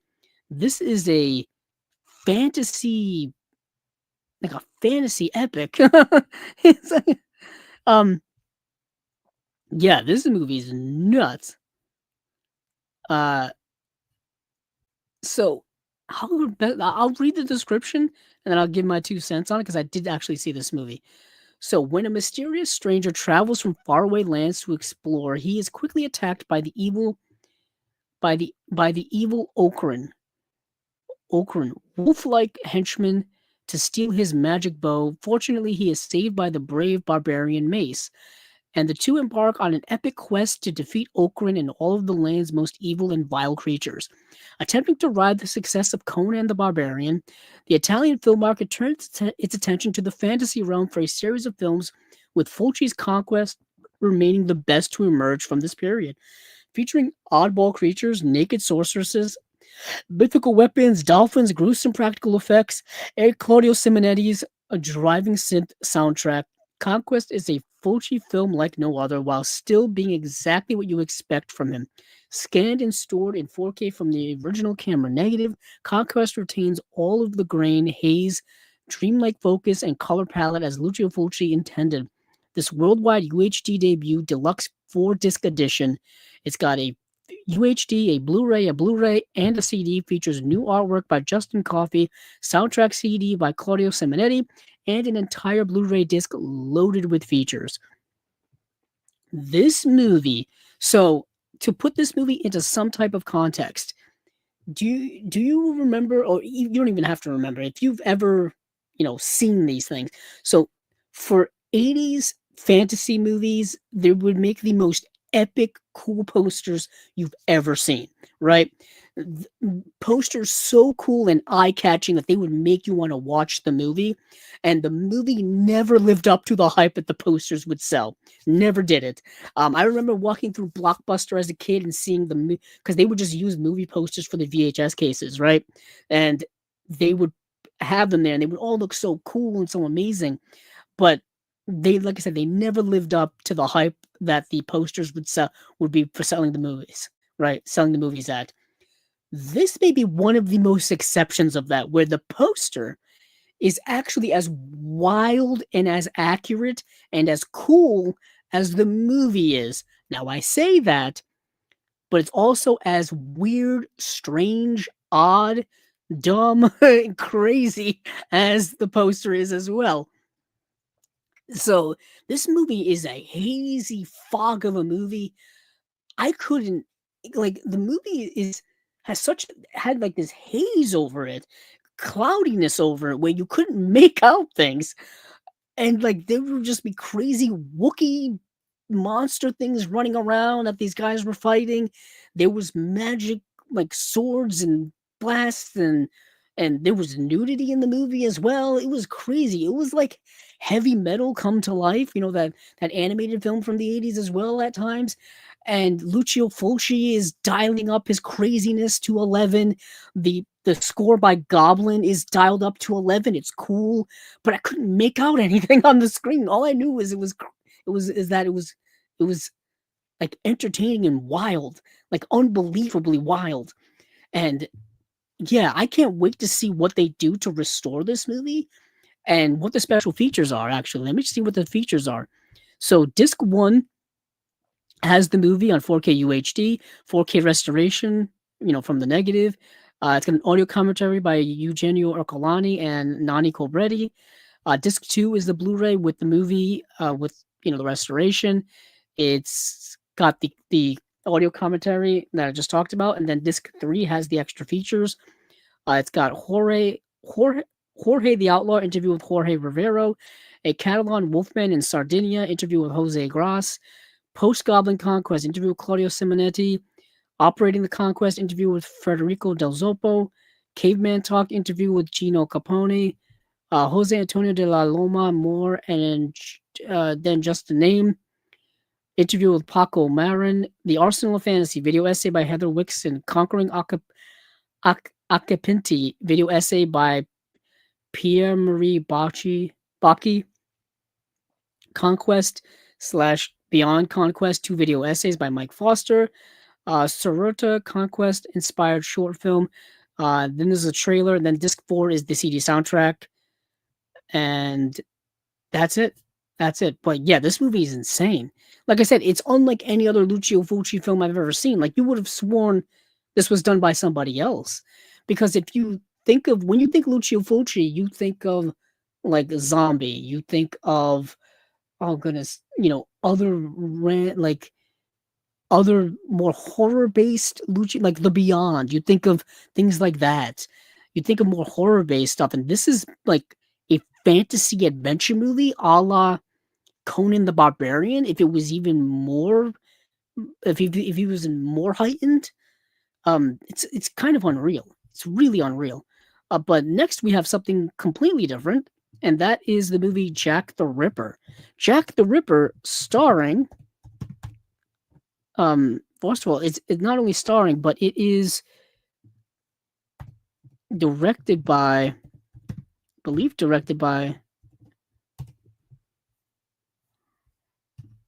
what's his name?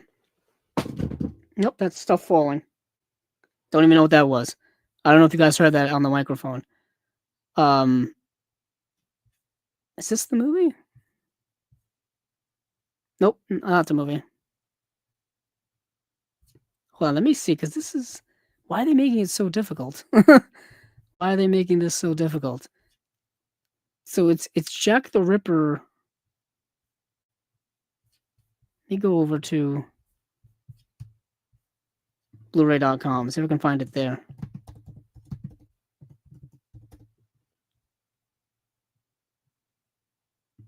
Yeah, here it is. I found it. I don't know.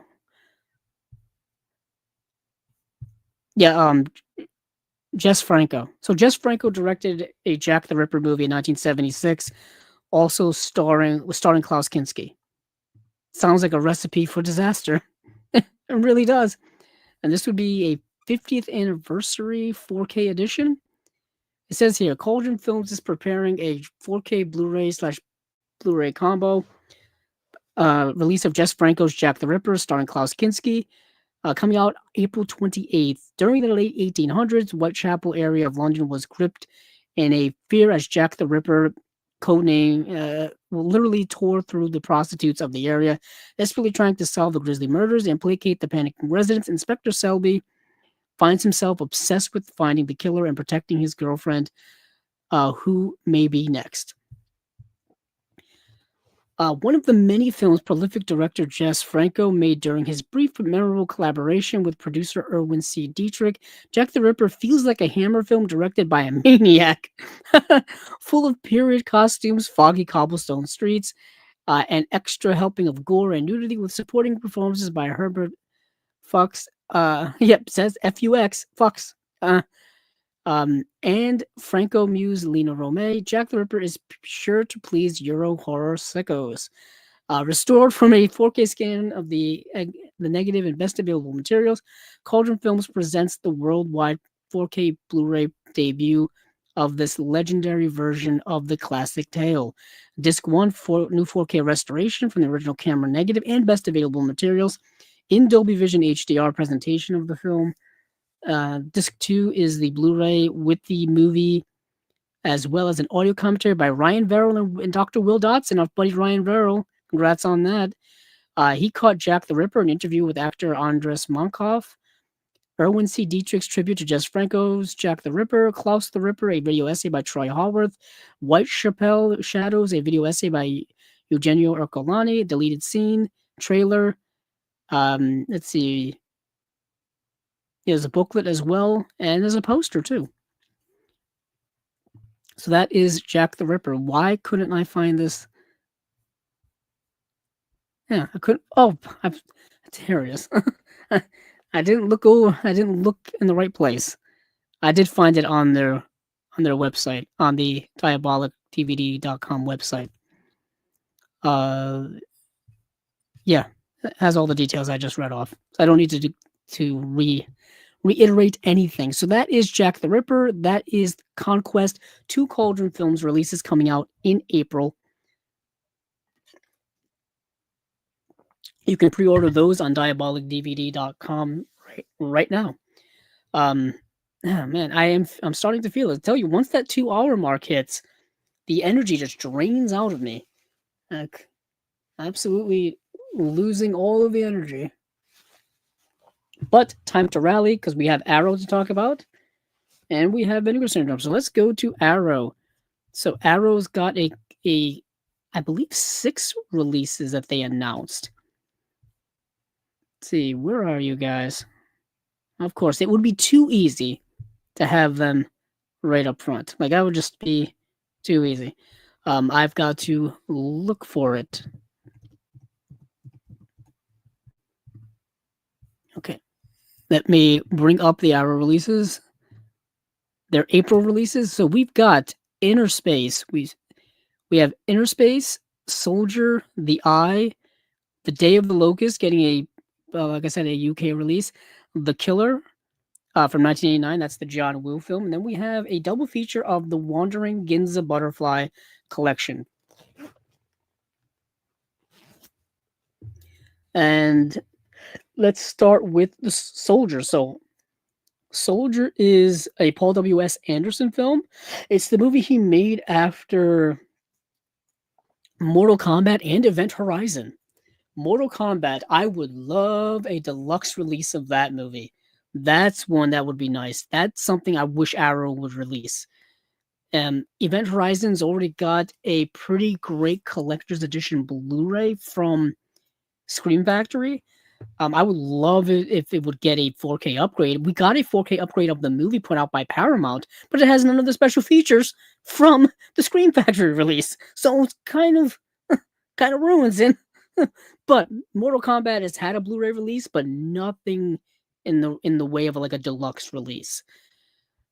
So that remains to be seen. But following the 1-2 punch of Mortal Kombat and Event Horizon, director Paul W.S. Anderson would team up with iconic action star Kurt Russell and scriptwriter David Webb Peoples, for the thrilling sci-fi adventure film Soldier.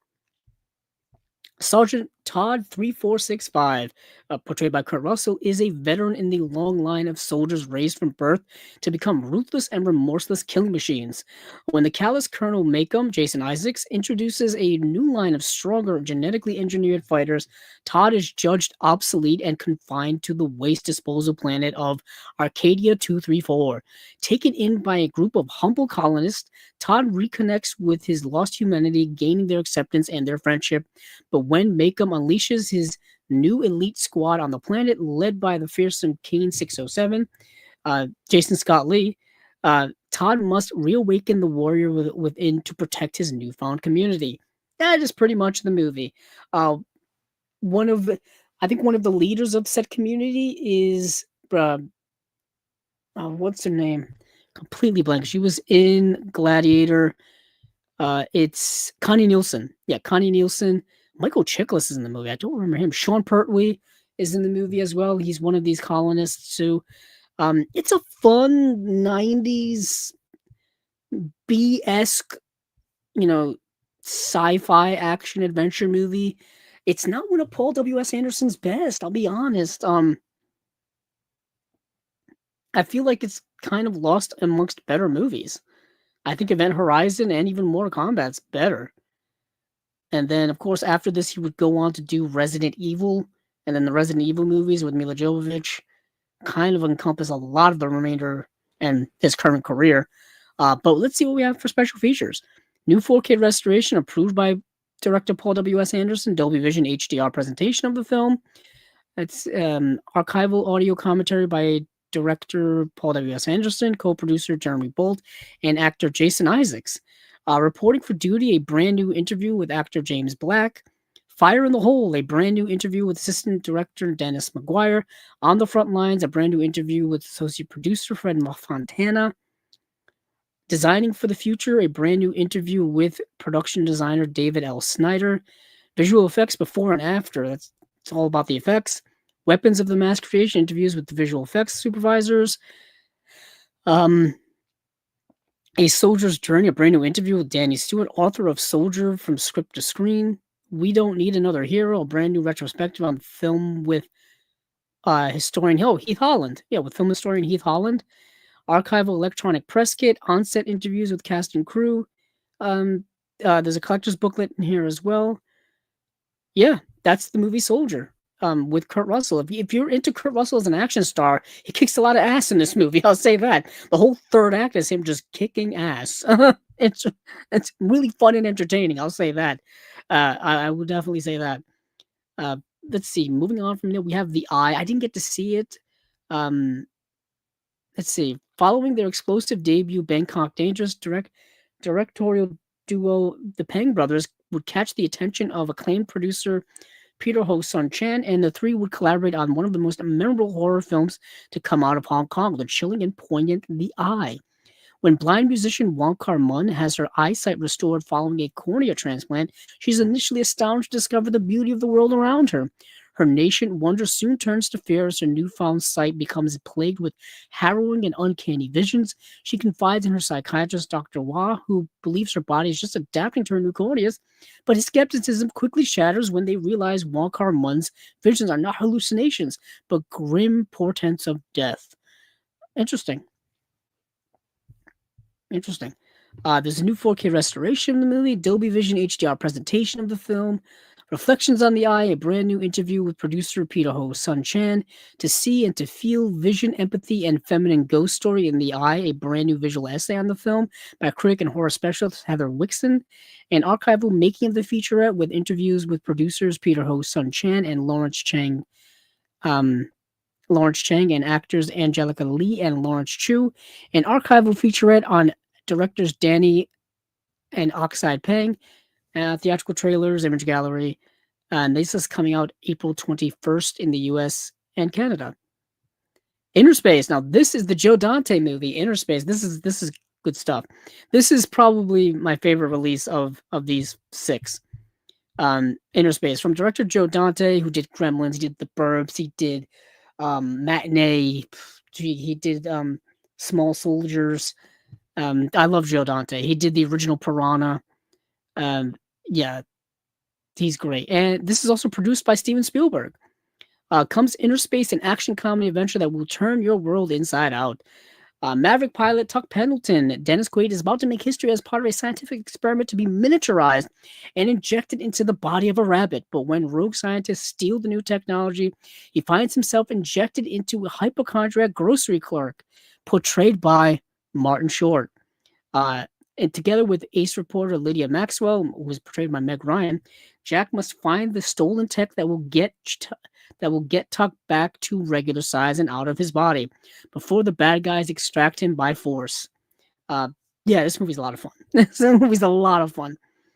New 4K restoration. There's a Dolby Vision HDR presentation of the movie. Brand new commentary by Drew McWeeny. Archival commentary with Joe Dante and a bunch of other people here. Shrinkage, the making of Innerspace, a brand new hour-long documentary featuring interviews with Joe Dante, the producer, visual effects people. Yeah, it looks really awesome. Behind the scenes with Joe Dante, previously unseen footage shot during the production of Innerspace. Behind the scenes at ILM, which is Industrial Light and Magic, which was Lucas's films company.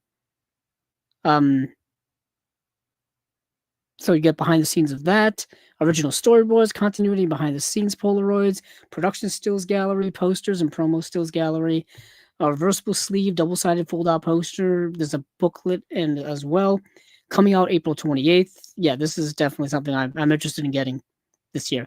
The Day of the Locust. So The Day of the Locust is John Schlesinger's film.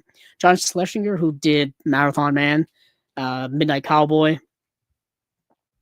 So Day of the Locust, I've talked about this movie before, but just for the sake of doing it again, um, this is a satire of like Hollywood. This movie is. Painter Todd Hackett, working in the art department of a movie studio during the 1930s golden age of Hollywood, falls in unrequited love with aspiring starlet Faye Greener. He competes for her affection against other men, a pair of cowboys, and a forlorn accountant. Let's see. As Faye's career fails to take her beyond roles as an extra, her life becomes increasingly desperate and her relationships with men take a darker turn, reaching fever pitch at a red carpet movie premiere that explodes into barbaric chaos.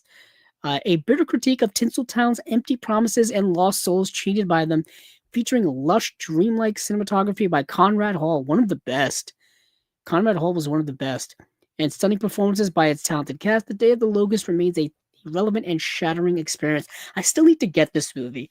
I have to get the US version. This is the UK version, but I believe it comes with the same exact specifications, same exact features, all this kind of stuff. So 2K restoration by Arrow Films. Um, let's see, brand new oral history audio commentary conducted by writer and film historian Lee Gambin, uh, you, which is it says featuring assistant directors Leslie Asplund and Charles Lacroix, and there's what like producers and all kinds of people in here. Welcome to West Hollywood, brand new appreciation of the film by critic Glenn Kenny. Days of the Golden Age costume historian and film historian Elisa Ross discusses the film's costumes in a brand new visual essay. Jeepers Creepers, where'd you get those peepers? Brand new visual essay on the film and its themes by critic and film historian Lee Gambin.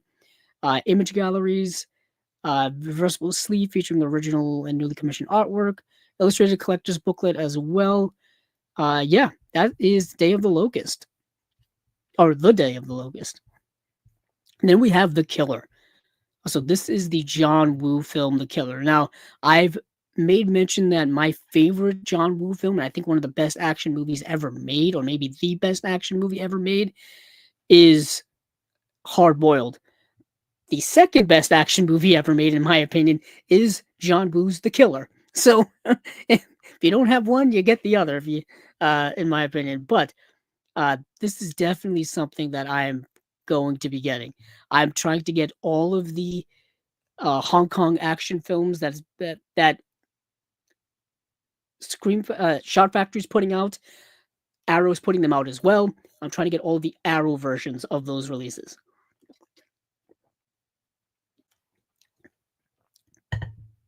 I believe they all have the same special features. I just prefer the Arrow releases over the Shot Factory releases. But if you've never seen The Killer, lock in, because it's awesome. Let's see. How do I read this here? Fresh from the success of the first two A Better Tomorrow films, in 1989, action maestro John Woo would unleash The Killer, a spectacular blend of explosive gunfights and dramatic performances, including the magnetic Chow Yun-fat as one of his most memorable roles. Ah-Chong, Chow Yun-fat, is a hitman whose latest job takes a wrong turn when, during a shootout at a lavish nightclub, he accidentally blinds the singer Jenny by firing his gun too close to her eyes. Racked with remorse, Ah-Chong decides to retire from his life of crime and help Jenny get a cornea transplant. But when Ah-Chong's rancorous former boss betrays him, Ah-Chong discovers an unexpected helping hand from hot-headed police detective Li Ying, who was portrayed by Danny Lee, who was in City on Fire. An international sensation, The Killer put Woo on the radar of genre fans the world over and inspired waves of imitators, but none that could outclass it. John Woo was such a revolutionary when it came to action films, creating this idea of gun fu, that he was just an influence on filmmakers many, many years to come. Even to this day, with particularly The Killer and with Hard Boiled, two of the most influential action movies ever made. And this release here is pretty darn loaded. I believe it's all the same. It's a 3-disc release. Wow. It's got, I believe, all the same special features that the Shout Factory release has. So first up here, there's a reversible sleeve and double-sided fold-out poster, 6 postcard-sized reproduction art cards, collector's perfect bound booklet featuring new writings on the film as well, and then disc 1, new 4K restoration of the film, Dolby Vision HDR presentation of the film. You've got brand new commentary by director John Woo and film journalist Drew Taylor, brand new commentary by critic David West, 2 archival commentaries by John Woo, one with producer Terrence Chang, deleted and extended scenes, theatrical trailers, image gallery, disc 2, which is the Blu-ray. You have Hero of the Heroic Bloodshed, a brand new feature-length documentary on John Woo's career, a Bullet Ballet, a brand new interview with director John Woo, My Kind of Hero, a brand new interview with producer Terrence Chang, Editing the Killer, a brand new interview with editor David Wu, Hong Kong Confidential, a new appreciation by author Grady Hendrix, American Cinematique 2025 introduction with John Woo, archival interviews with cinematographer Peter Pa and actors Sally Ye and Kenneth Sang, 4 archival featurettes from 2001 with Wu and producer Sui Hark, and disc 3 is a high-definition presentation of the 130-minute Taiwan extended cut with lossless Mandarin mono audio and optional English subtitles. Contains a standard definition inserts. Option to view the extended cut with additional scenes from the Taiwan VHS release. Unrestored print of the extended cut standard definition with burnt-in subtitles only. Yeah. Coming April 20th. Okay. And then last here is Wandering Ginza Butterfly Collection. And this is 2 movies. And the 2 movies are, let's see.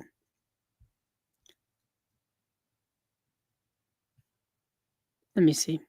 I kind of sold that out. Let me actually see what the 2 movies are.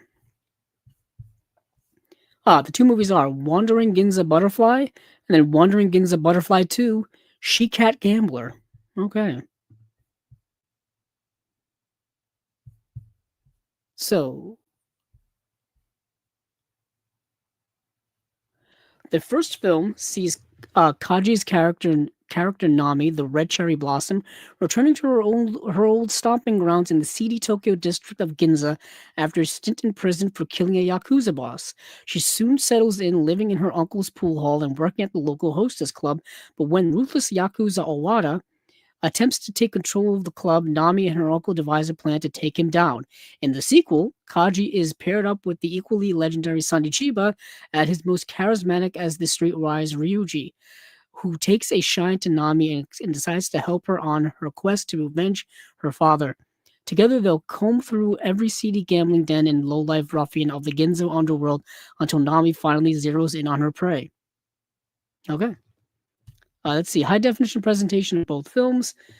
Brand new audio commentary by Wandering Ginza Butterfly by Japanese cinema experts Patrick Macias and Matt Alt, hosts of the Pure Tokyo Scope podcast. Archival interview commentary, archival audio commentary by Wandering Ginza Butterfly. For Wandering Ginza Butterfly by Japanese cinema expert Chris D. Back to back in the Yakuza multiverse, a brand new interview with Patrick Macias and Matt Alt on the Wandering Ginza Butterfly 2, She Cat Gambler. Genre Mill Memories, an archival interview with director Kuzuhiko Yamaguchi. Butterfly and Scorpion, an archival appreciation of star Miko Kaji by Japanese action and pink film expert Jtaro Sugasaku. Original trailers for both films, reversible sleeve featuring new artwork for both films, collector's booklet featuring new writing on the films. And coming out April 7th in the US and Canada. Let's see. That is it for Arrow. Okay. Now we go over to Vinegar Syndrome, so hold on to your hats. So, yeah. But before we do that, I'll check the comments. Yeah. Let me do that. Okay. Nothing quite there. I had actually never seen. So Acres of Movies asked, "Do you like Henry and June, the Fred Ward movie?" I don't think I've seen Henry and June.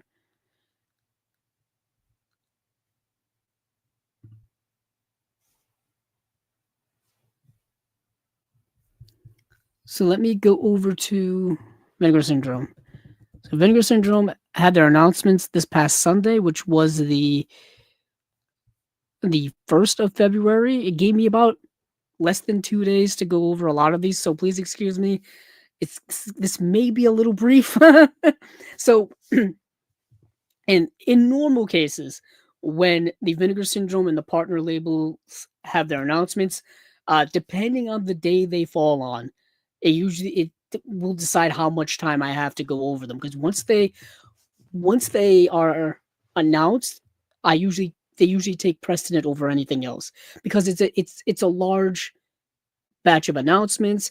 People are big fans of Vinegar Syndrome and their partner labels, so I want to make sure that you know people are going to be listening and watching, and normally people listen in and watch about things they like. You know what I'm saying?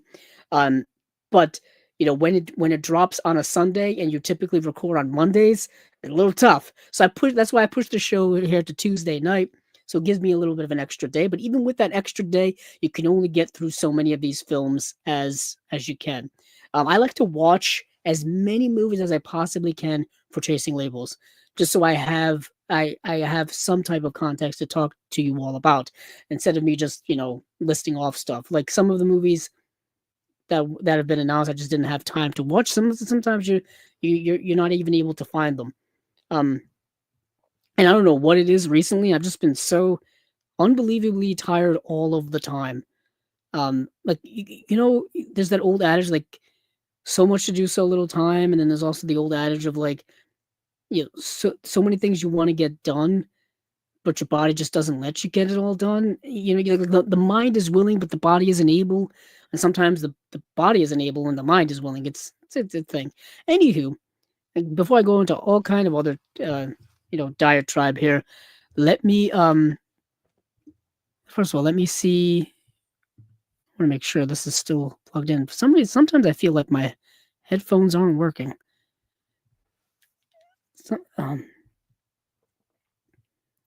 but let me see. So Vinegar Syndrome.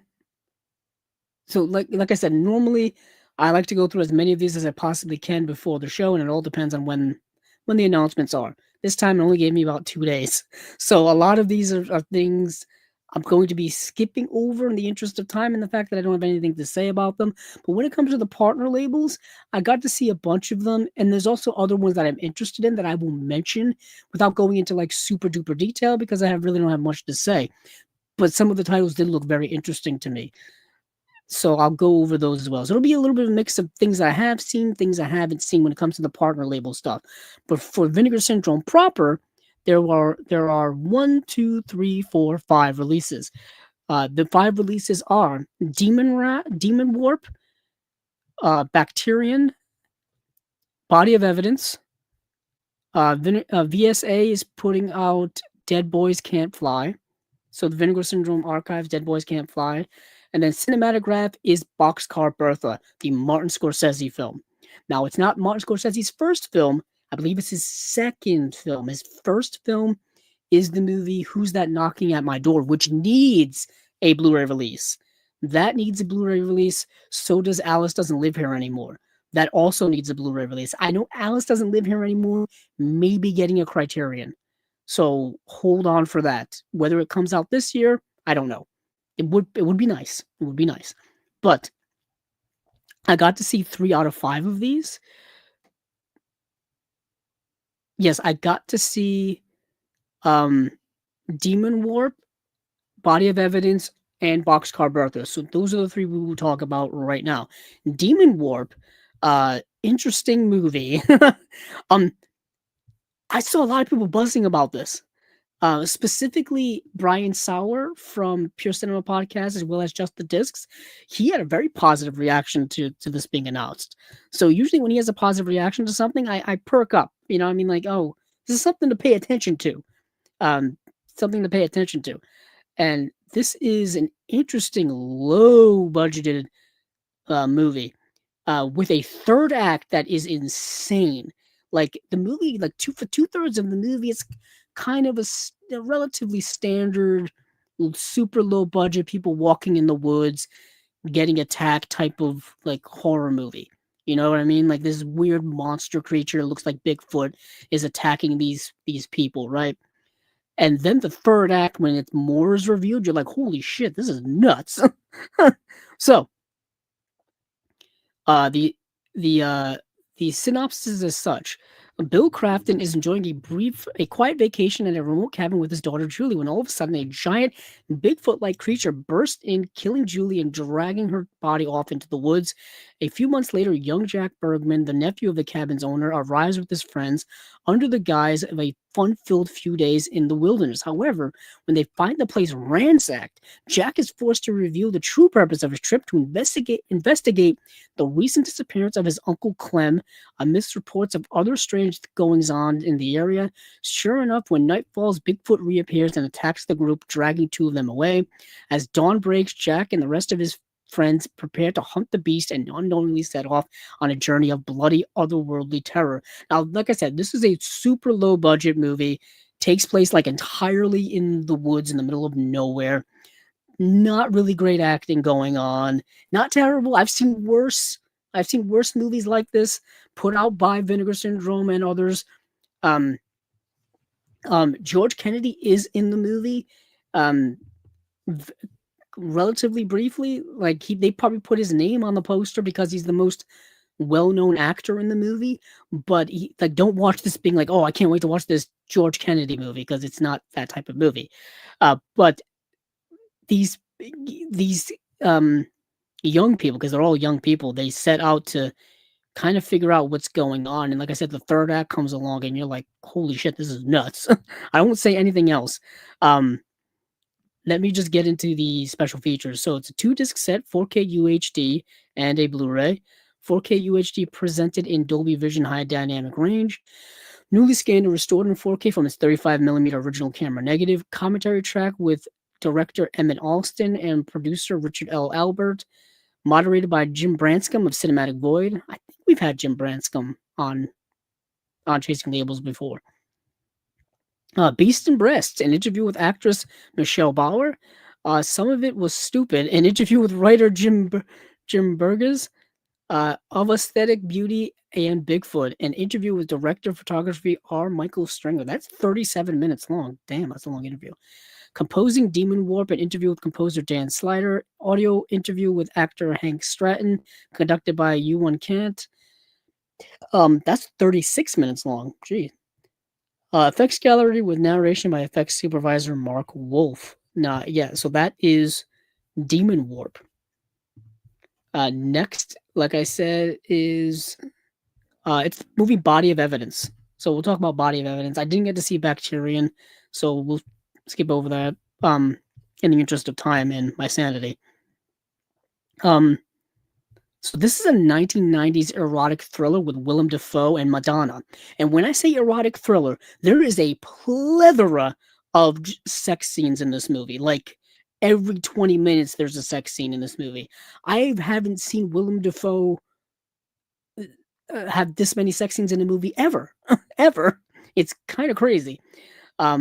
When wealthy Andrew Marsh is found dead of a heart attack in bed, the police don't know what to make of the homemade sex tape he died watching, nor the fact that he was discovered handcuffed. As it comes out that his much younger BDSM inclined girlfriend Rebecca Carlson was not only in that sex tape but also in his will for an $8 billion inheritance. District Attorney Robert Garrett goes after her, accusing Rebecca of having cunningly made her own body the murder weapon, and with public opinion against her, only Carlson's defense attorney, Frank Delaney, seems to believe that she's innocent, but that's before things get considerably rougher, both in the court and in the uneasy confidence between Rebecca and her chosen counsel. So, setting the scene here. The young woman here who is accused of killing this older gentleman in the throes of sexual passion is portrayed by Madonna. Her defense attorney is portrayed by Willem Dafoe. The attorney who is prosecuting them is portrayed by Joe Mantegna. And Willem Dafoe and Madonna's character have a raucous affair in this movie, like salacious. This movie is like such a sleazy, sexy 90s thriller. Like I said, like comes a point in this movie where like every 20 minutes there's a sex scene that happens. It's kind of nuts.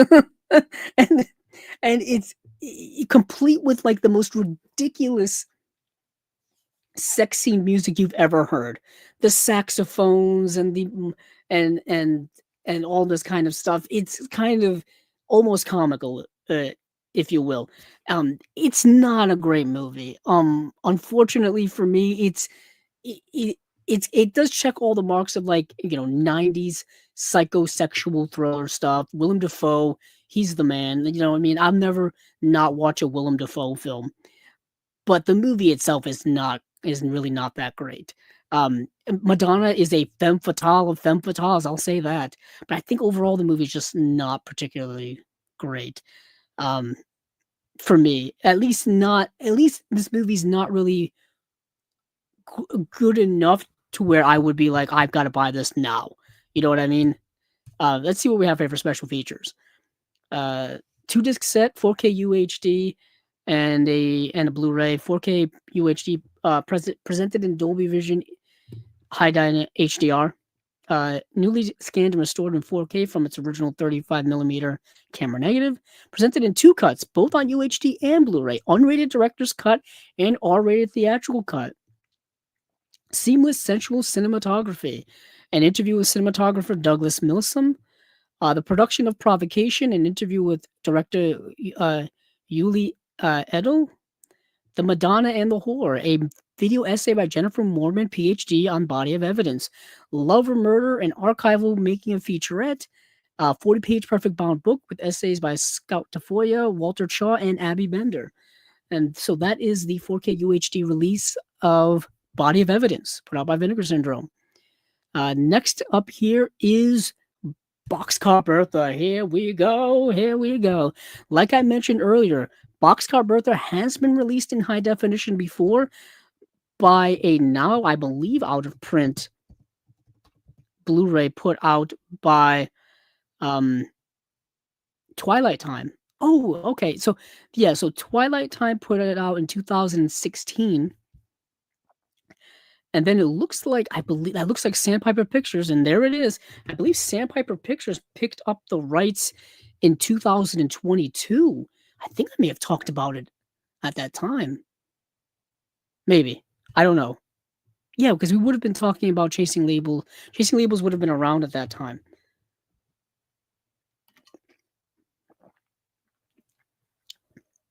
So, Twilight Time has the rights. They put out a Blu-ray of it in 2016. You know, the licensing rights lapse. They're out there in the open. Somebody's got to pick them up. Sandpiper picks them up, puts out a Blu-ray in 2022. It looks like that Blu-ray, the license for that Blu-ray is now up, and I think Vinegar Syndrome picked it up. So that's how that worked.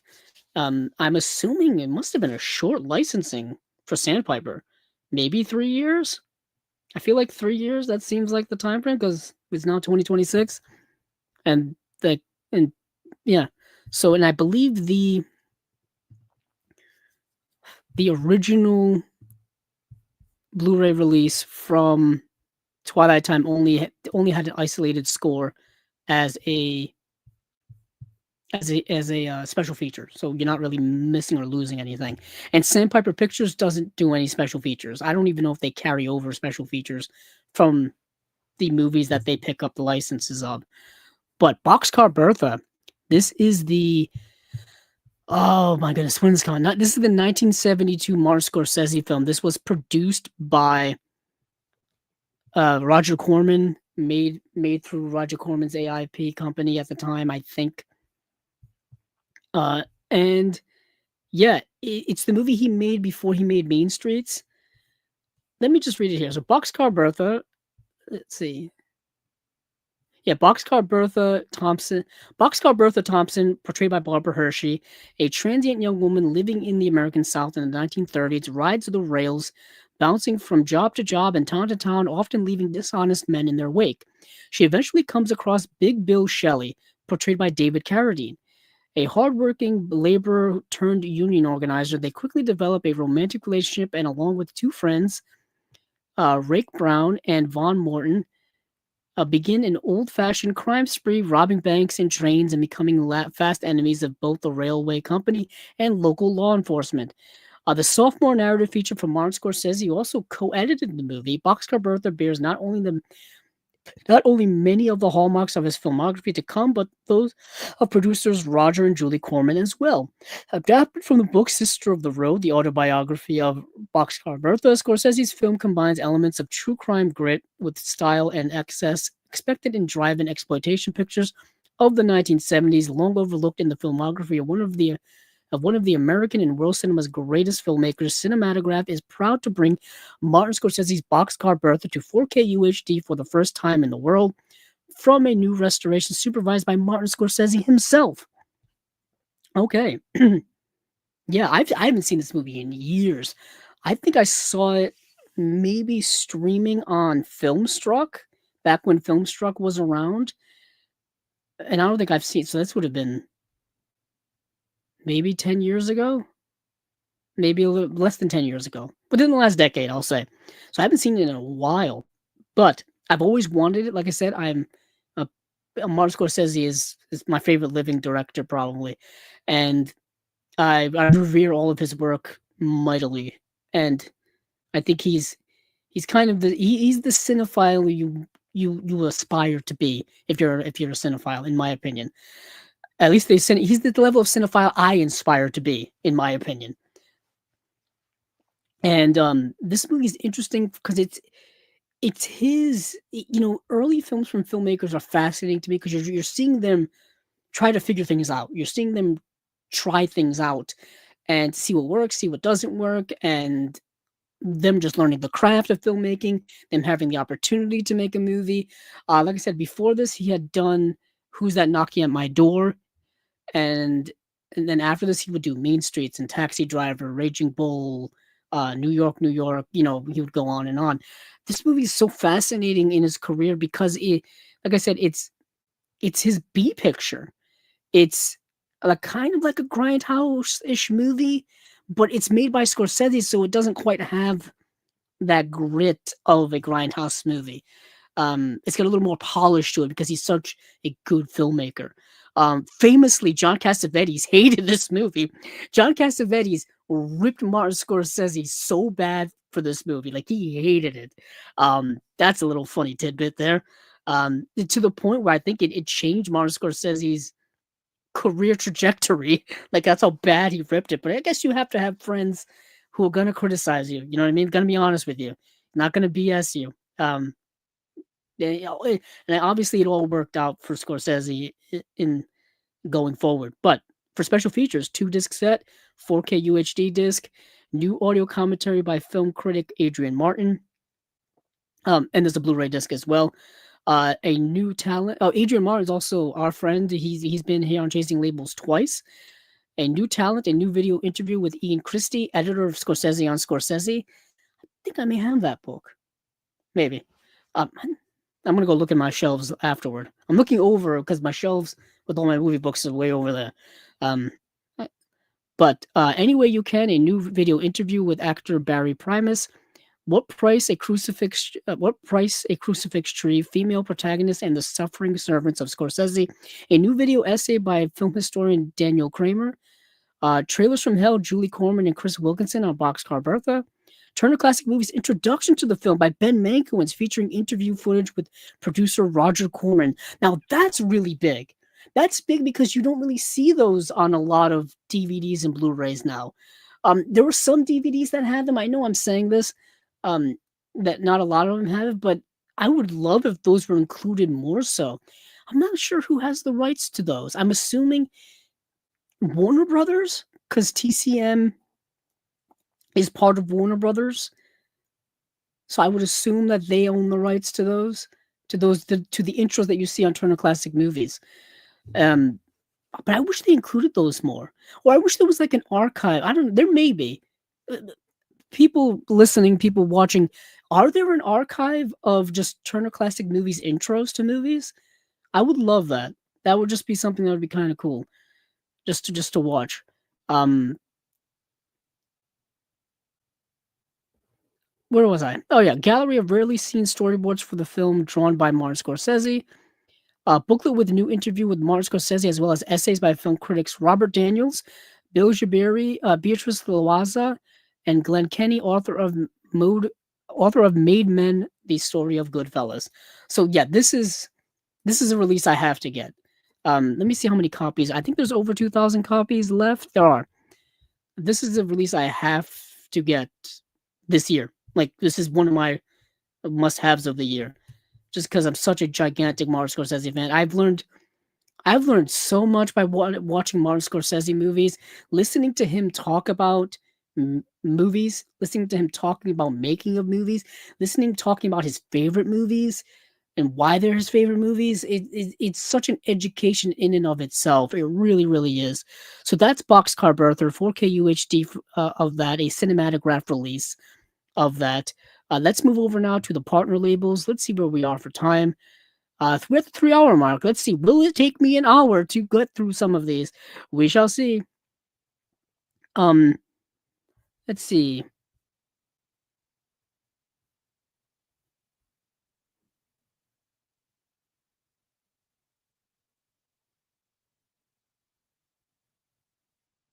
I'm looking at some comments. Sorry, I blanked down here.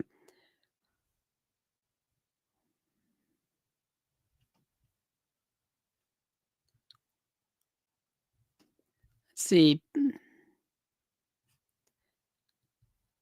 So, Acres of Movies asked, Body of Evidence has commentary and features. Yes, it does. I just went over them, but let me see.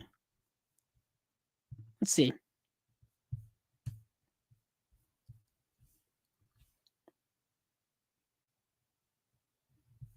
So, Body of Evidence, interestingly, that Acres of Movies you bring it up does not have a commentary, but it has interviews. But it has an interview with the director. That's interesting. They couldn't get a commentary. Fascinating. Fascinating. Let's see. Acres of Movies. I like those trial thriller ones like Jagged Edge and this. Yeah, that is an interesting. There was a lot of like courtroom drama, courtroom drama thrillers from the 90s.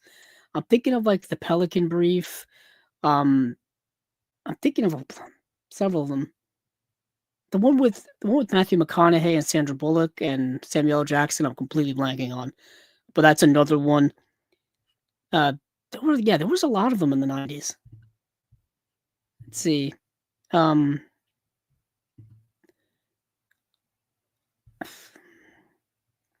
Acres of Movies ask, what movie rights for special home media do you want to get? If I wish I owned them. The thing is, I wouldn't even know what to do with them if I did own them.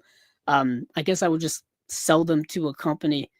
There are certain movies that I still wish had better releases than they have now. I've always talked about certain movies that are stuck on DVD, still don't have Blu-rays. I'm just thinking about them all the time. The Station Agent is one that I bring up all the time. There's also Four Feathers, the one with Heath Ledger, which I'm shocked to this day doesn't have a Blu-ray release here in the US. I don't know why. That kind of baffles me that it doesn't. Those are always two I really, really want. There's a lot of other DVDs that I have that I think have gotten Blu-ray releases so far that I just need to upgrade. Yeah, I'm just looking over at random spots. Like In the Bedroom finally got a Blu-ray release last year from um from Imprint. Yeah, got an Imprint release. That was one that I waited years and years and years to get. Thank goodness that finally happened. I mean, Dogma finally came back in print last year, which was really, really nice.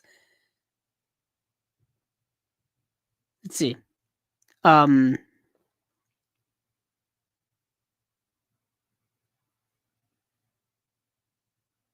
Yeah, I heard about that. So Acres of Movies said that there was a quality control issue. That no, the Fun City Special Edition had an issue. I'm not sure what the issue was with that because I've had that edition for years. And I know Married to the Mob just got reissued by Cinematograph, And I'm curious about getting that edition to kind of do a little compare and contrast. So that's something I still need to do, but I'll keep that in mind whenever I get it, and to do a little compare and contrast. Um, oh, the Acres of Movies answered my question for me. It says it would mute the main audio when you would play the commentary. I didn't know that. I didn't know that. I'm gonna have to try that out to see if it happens with my player, or see if it happens when I do that. Um, is the Stuntman? Is that the movie? Because I think if that's the movie, I think it is. I gonna be. I want to get that. So the Stuntman is. Yeah, the Stuntman is the movie from 1980 with Peter O'Toole and Steve Railsback, Barbara Hershey. Yeah, I actually really like that movie a lot. We talked about it here on Chasing Labels a little while ago because Radiance is giving it a 4K release, and that's coming out this month, actually. That's another release I really need to get. I need to get that. I need to get the release of Night of the Juggler. Those are two the kind of main releases I got to get from them. Now that you remind me, thank you for reminding me, Acres of Movies. I've got to get the Stuntman. I've got to get Night of the Juggler. Let's see. Acres of Movies says, "Can you please do a Martin Scorsese impression? Maybe him talking about color and money and color in general and its importance." I wish I could do a Martin Scorsese impression. I wouldn't dare try to do it. Oh, he's another. I mean, you talk about things that amuse me. There are certain things from Martin Scorsese that amuse me. Oh, for those of you who are Martin Scorsese fans, watch the first episode of The Studio. He's in it, and he's incredible in it. It's so great. Let's see. Acres of Movie says McConaughey calls you and says he said, "Should I be the new Bond villain or should I be Quint nephew in New Jaws?" Um,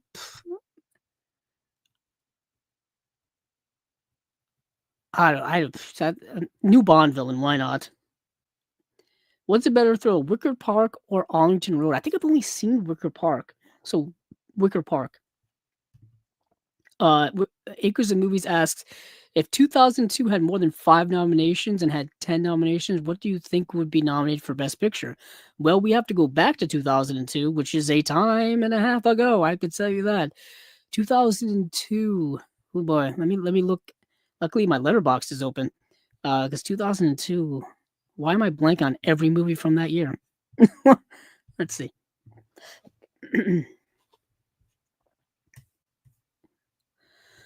Oh, that was the year Chicago won. Okay. That was the year Chicago won Best Picture.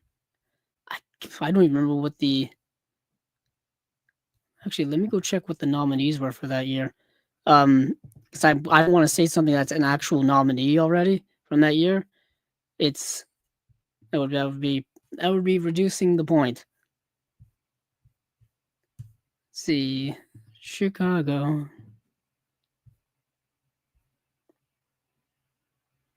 I do wonder if a musical is ever going to win Best Picture again. It's just something random in my head. Let's see.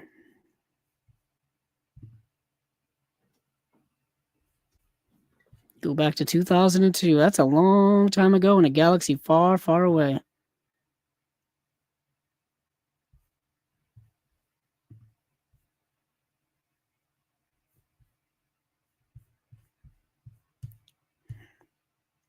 Okay. So in 2002, the Best Picture nominees were Chicago, Gangs of New York, The Hours, Lord of the Rings, The Two Towers, and The Pianist. The other 5 I would add to that, Punch Drunk Love, the Paul Thomas Anderson movie, City of God, I would add that. Let's see, what else am I adding to 2002? Spielberg's Catch Me If You Can. So that's 3. And then for funsies, not funsies, Adaptation, the Charlie Kaufman film. Let's see, what else do we have here? No, I need one more. I need one more. You know what? Secretary. Secretary. Yeah, we'll add that just for funsies. Why not?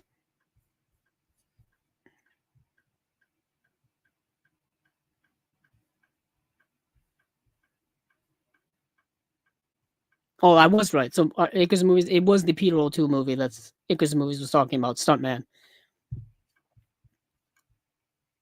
Let me see. Actually, that's a good question. So Icarus movie. Does it port over the um special features from the Severin release? So Severin Films put out the Stuntman on Blu-ray back in 2011. Talk about a time ago, and it has quite a few special features. Let me go check.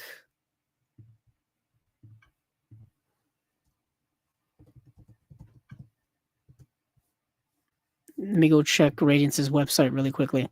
The Stuntman.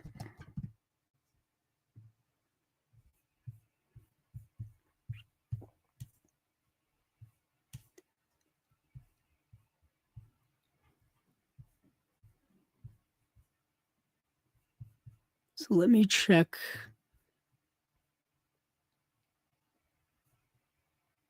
Interesting. I don't know if it carries over the special features.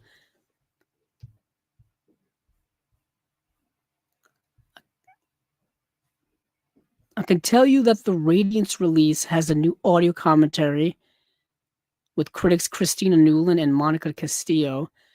And the Severin release had an audio commentary with the writer-director Richard Rush, along with Peter O'Toole and Barbara Hershey and the other stars of the movie. So that right there is completely different.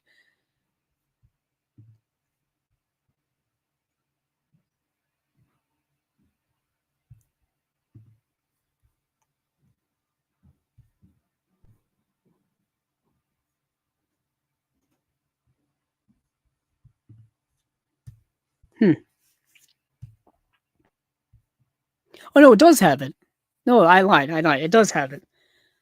Because it says right here, archival cast and crew commentary with writer-director Richard Rush and actors Peter O'Toole, Steve Railsback, Barbara Hershey. So it does carry over that.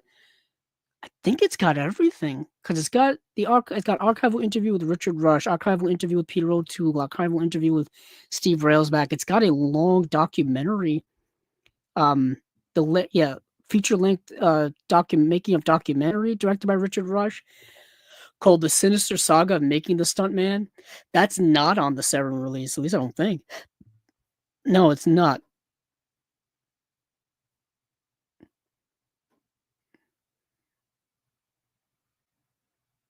I think it's got all of the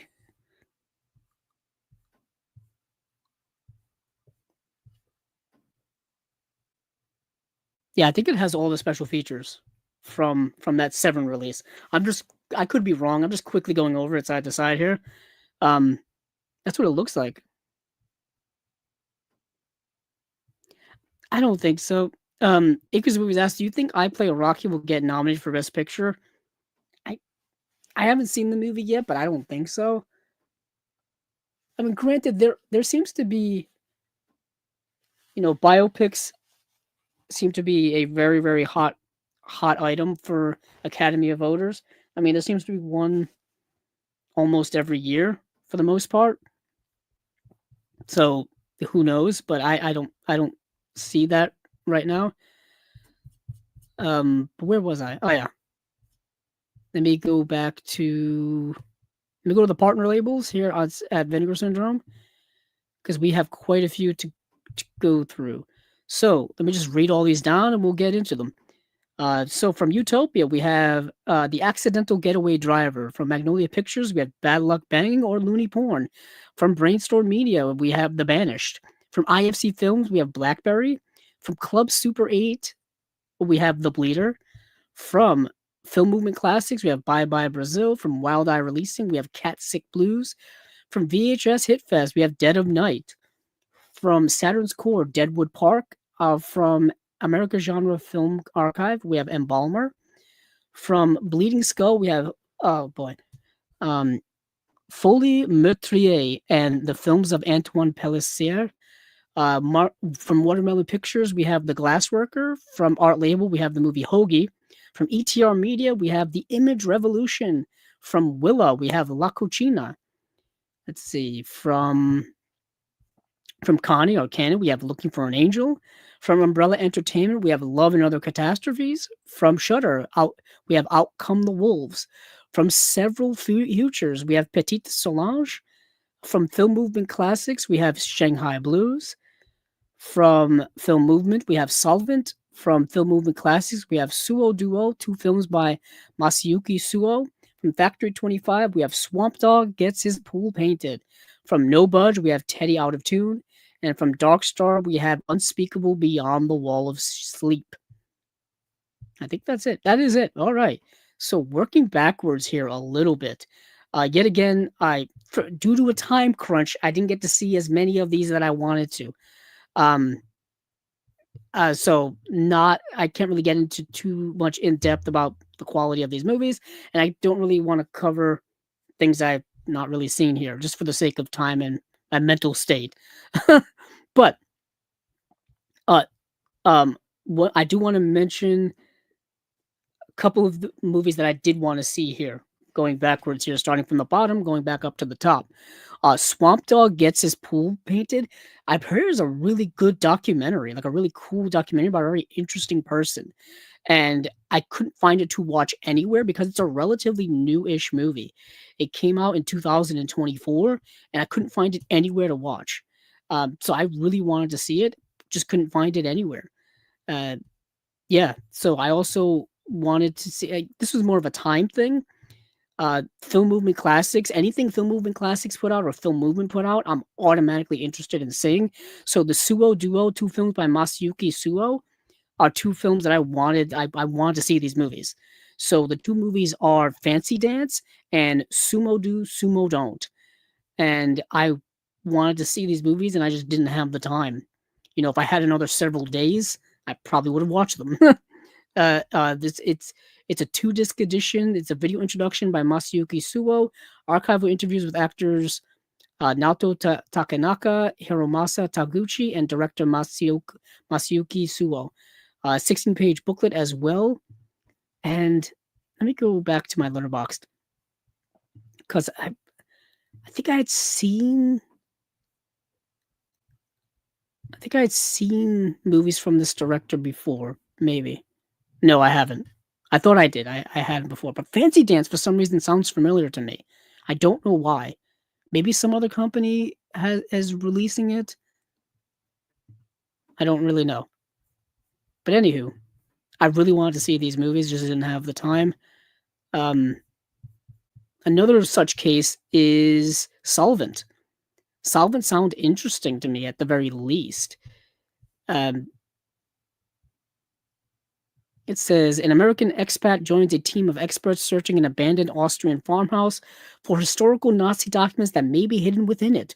However, when they discover a secret buried deep in the home's bowels, the team is forced to confront an ancient, insatiable evil intent on consuming them and everything they hold dear. Sounds like an interesting horror movie to me. This release only had only one feature. Solvent Locations featurette. That is it. Yet again, it's put out by Film Movement, so I want to check it out. But I did get to see this Film Movement Classics release in Shanghai Blues. This is a Sui Hark film. Sui Hark is the director of Peking Opera Blues. Let me see what else Sui Hark has directed that I've seen. Actually watched this last night. Yeah, Sui Hark directed Once Upon a Time in China, Peking Opera Blues, also directed The Blade, also directed Knockoff, which not a great movie. Not a great movie. But he also directed Once Upon a Time in China 2, Once Upon a Time in China 3.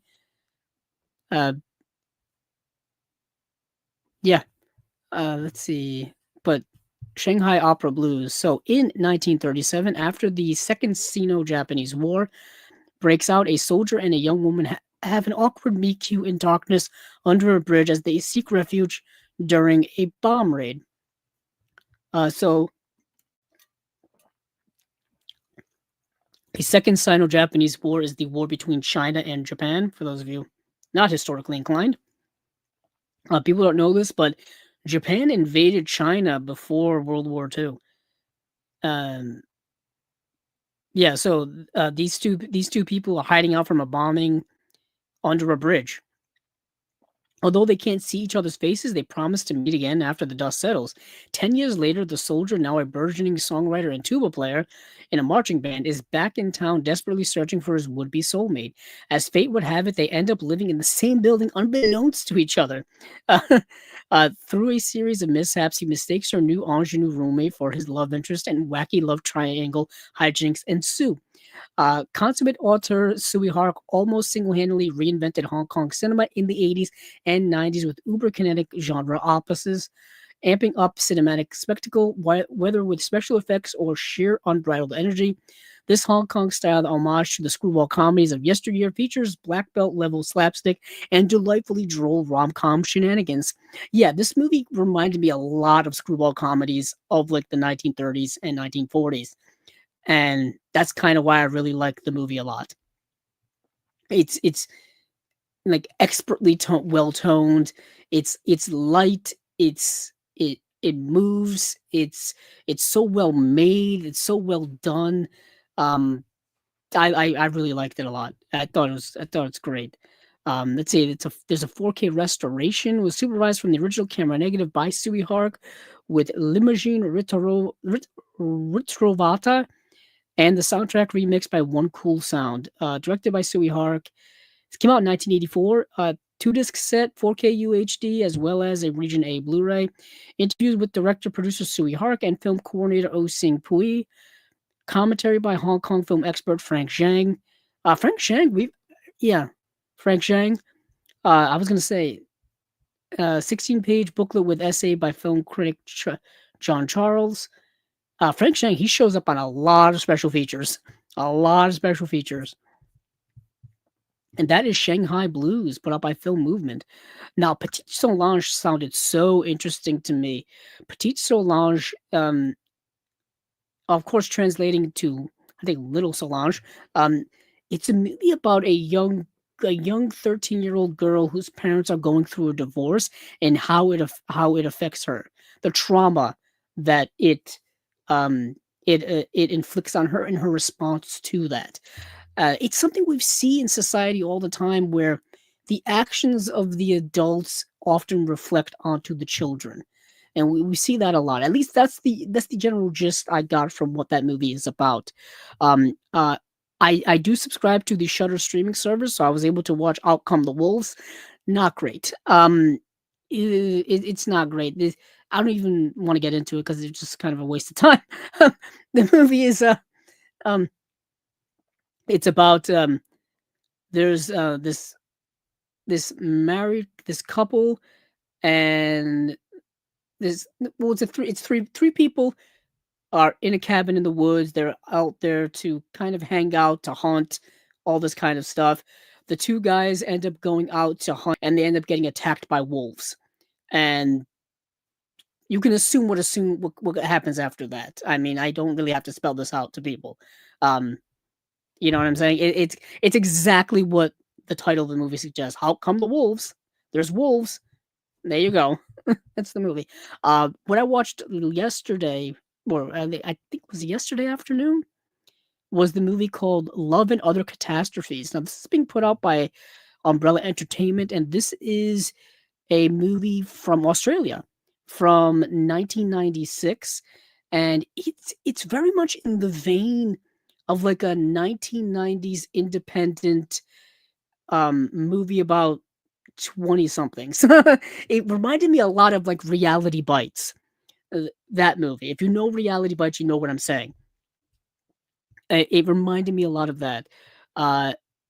Mia, an ambitious film studies student, finds herself entangled in a web of relationships and miscommunications. Her housemate Alice is a frustrated perfectionist 4 years late with her thesis and looking for a man to fit her rigorous relationship criteria.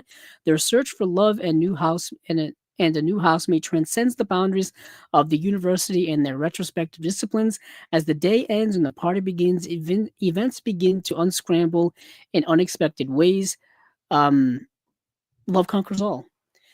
It's a very interesting movie dealing with the entanglement of like college-aged individuals who are going through college-aged individual things, and it's a lighter kind of version of that. Like there's this one sequence where one of the characters the movie takes place within these four characters.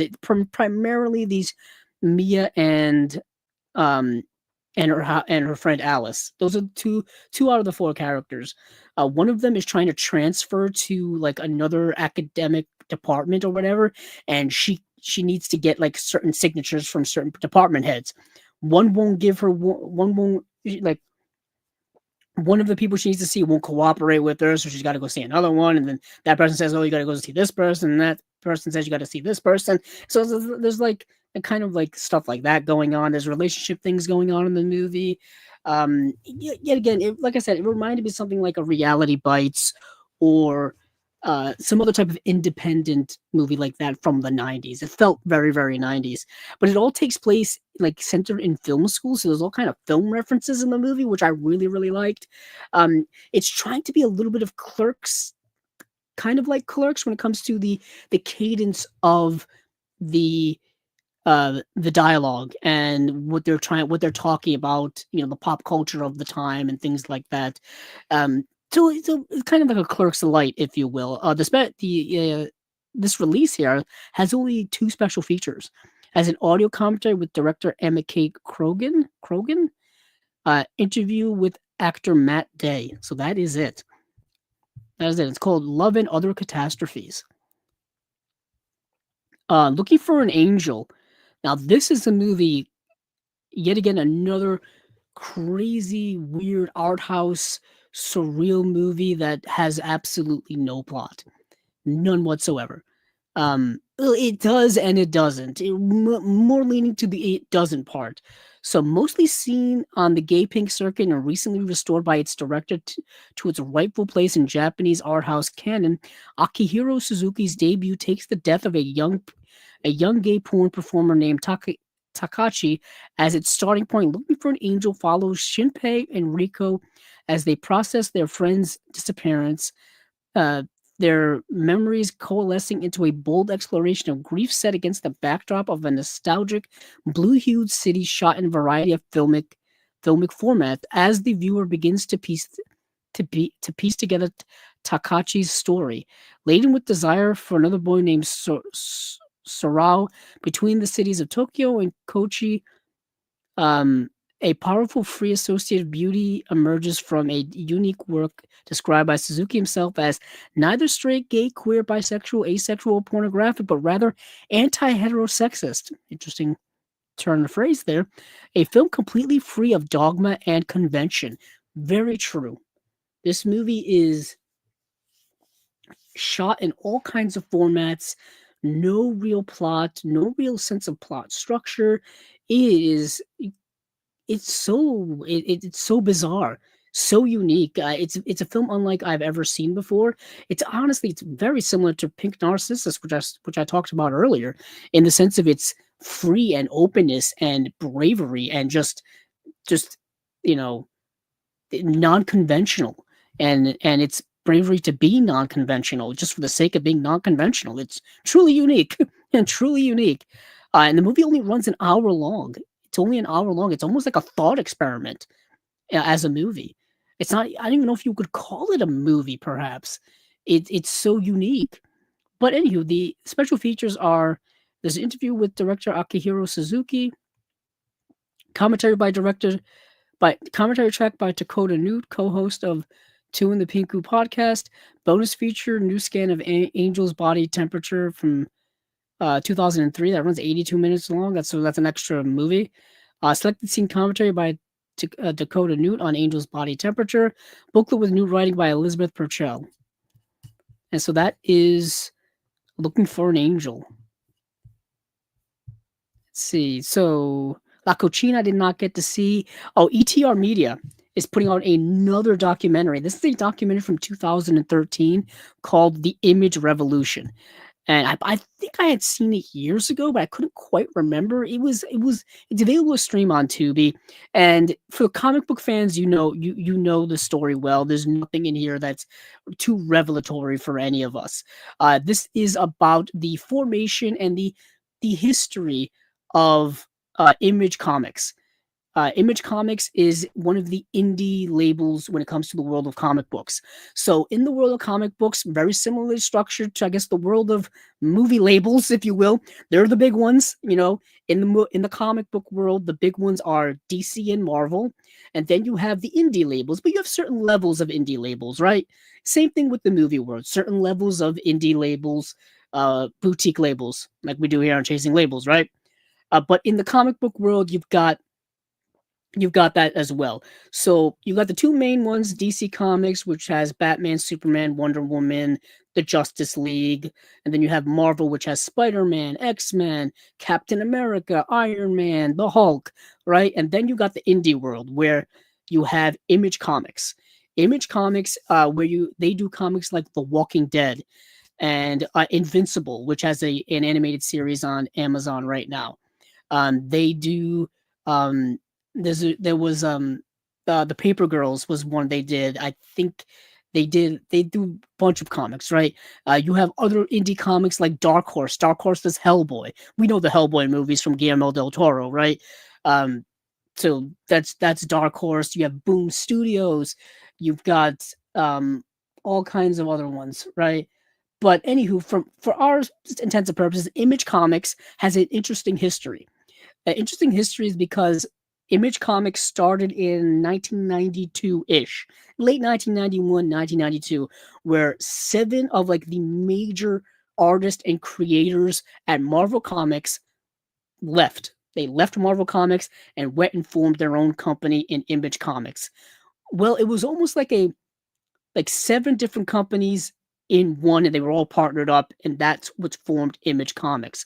Image Comics is where you get characters like Spawn and things like that. So this documentary kind of tells like the formation of them, they interview all the different people like Todd McFarlane, Rob Liefeld, um, Mark Silvestri, all kinds of people, Eric Larson, right? Everybody.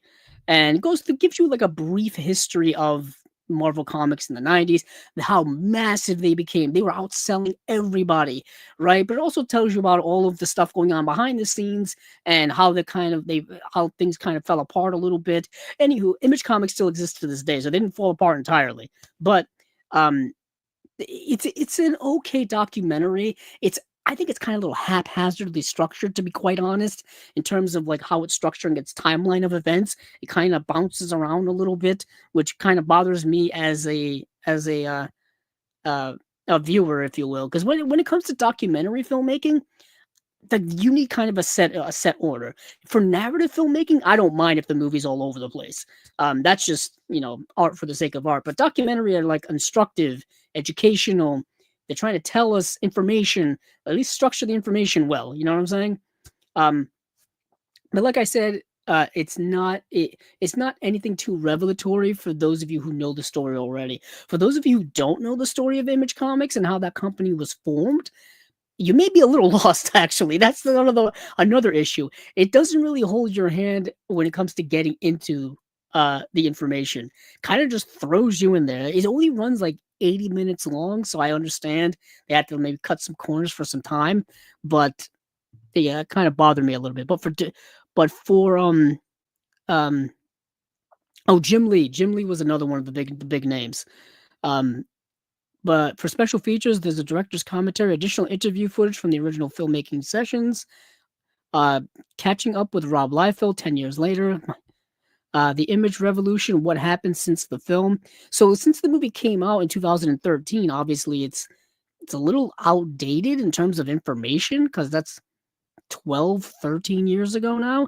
A lot has happened in the world of comic books in the last 13 years. I can tell you that. I can tell you that. Especially in the world of Image Comics. Like this 2013, The Walking Dead just had become a massive hit. like a gigantic hit at this time. It's since it's gone on to be, the show's ended. There's tons of spin-offs for The Walking Dead. The world of comics is vastly different now. It's interesting. It's interesting. But anywho, um, that's the release of The Image Revolution by ETR Media. It looks like they're already down to standard editions. Yeah, they're already down to standard editions. So hot seller, hot seller. The movie Hoagie I didn't get to see. This movie's brand new. This movie I think is having screenings right now.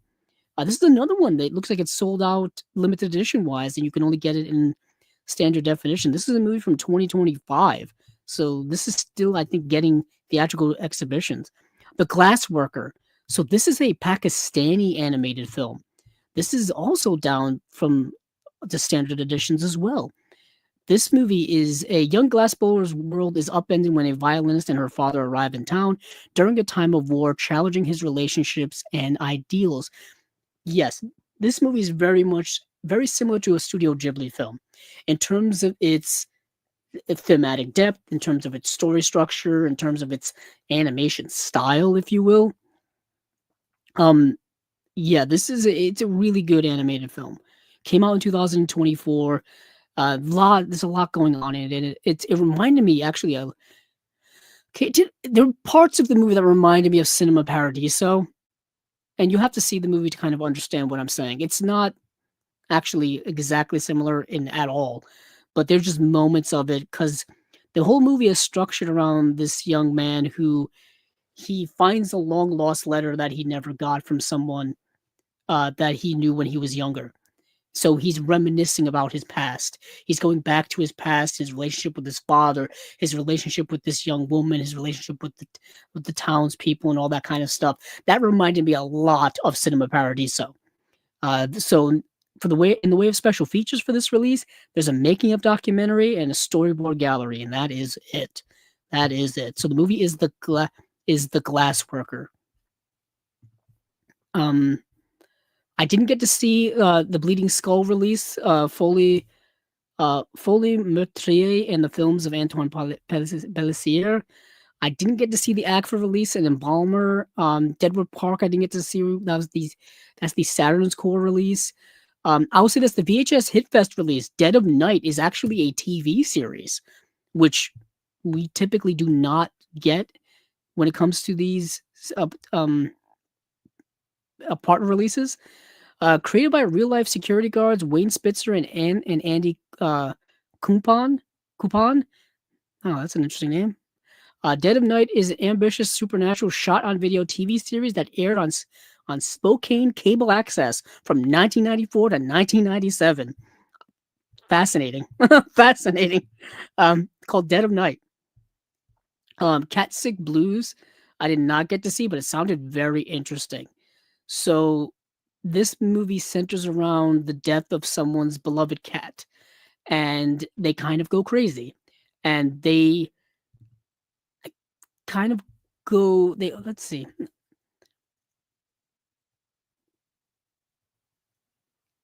Yeah, basically he goes crazy because of grief, and he's convinced that he's got to take 9 lives in order to bring his cat back to life. You can kind of assume how crazy that gets. Bye Bye Brazil, I did not get to see, but this is a Brazilian film. Right now, Brazilian movies are in the zeitgeist. They're in the zeitgeist. We have The Secret Agent, which came out last year, which is getting a lot of critical buzz. It seems to be that movie, The Secret Agent, as well as Sentimental Value, are like the two biggest in like international hits, I think. But Bye Bye Brazil is a movie from 1979. It's it's in Portuguese. Yeah, it's something I wanted to check out, but I just did not get the opportunity to. And again, time being a thing. Let's see. So the Bleeder I didn't get to see. Oh, Blackberry. So Blackberry I saw when it came out. What, almost 3 years ago now? This is down to standard editions as well, and it's the true story of the meteoric rise and catastrophic demise of the world's first smartphone, BlackBerry. BlackBerry is a whirlwind ride through a ruthlessly competitive Silicon Valley at breakneck speed, starring Jay Baruchel, Glenn Howerton, and Carrie Elways. Glenn Howerton is incredible in the movie. I thought he was immaculate. Um, so it's the rise and fall of the BlackBerry. The BlackBerry being like a one of the first, like, it wasn't a smartphone, but just a multi-tool cell phone. It was one of those. I still have my BlackBerry, actually. It's in a box somewhere. I think it's I have it in a box, maybe in a closet, but I had a BlackBerry, and I actually had a BlackBerry. Coincidentally, so the premise of the movie is, the rise of BlackBerry. Blackberries were like the biggest selling cell phones. The technology was new. People were eating it up. It had the keyboard on there. It had all this kind of stuff. And then what happens is, as things go along, things just, especially in the tech world, if you've been alive for the last 25 years, the tech world has exploded and evolved so damn fast, especially with cell phones. Smartphones came along. The iPhone came along in the mid to late 2000s, and that thing killed the BlackBerry. The BlackBerry, they didn't change or adapt fast enough to keep up with the changing trends of consumers, and it just destroyed them. It absolutely destroyed them. And so that's what happened. And ironically, that's what happened with me. Is I got a BlackBerry, and then my next phone after my BlackBerry was an iPhone, and I've never gone back. I've never gone back. Um, oh, speaking of which, that's what fell earlier was my phone. Uh, and that's what, and that, yeah. So it's interesting is that that's what happened with the BlackBerry. I don't think BlackBerry's been around. They tried to make their own version of the iPhone, and it was just a mess. With the touch screen and the apps and all that kind of stuff, and it just did not work. But this movie kind of shows that rise and fall, and I think it's really well acted, really well written, and really good. Um, I I wish the movie had gotten more love when it was out. I really do. So this is a 2-disc edition. It's just a Blu-ray. It's two presentations of the movie: the 120-minute theatrical cut and the limited series, a 136-minute extended presentation that aired on AMC Plus. The audio commentary with director and writer Matt Johnson and editor Kurt Laub. Audio commentary with Matt Johnson, producer, co-writer Matt Miller, executive producer / composer Jay McCarroll, associate producer, cinematographer Jared Robb, and production designer Adam Bellinger. Audio commentary with former RIM engineer Matthias Wand, the crew of Blackberry Featurette, scoring Blackberry with composer Jay McCarroll, editing Blackberry with editor Kurt Laub, cinematography with Blackberry with cinematographer Jared Robb, directing Blackberry with director Matt Johnson, locations of Blackberry Featurette, animatics of Blackberry Featurette, blooper reel, theatrical trailer, book with new writing by filmmaker Ben David Grabinski. And yeah, that's the movie Blackberry. Like I said, this thing is selling fast. It's already down to standard editions, and there's 114 standard editions left. Wow. I'm gonna wait and see if Diabolik and Orbit DVD get their allotment and see if I can snag one with a slipcover. But this is selling pretty quick. Let's see. After that, I think that's it. I don't think I saw The Accidental Getaway Driver, and I don't think I saw Bad Luck Banging. So I think that's it. Yeah, I think that's gonna do it. Look, some comments here. Um,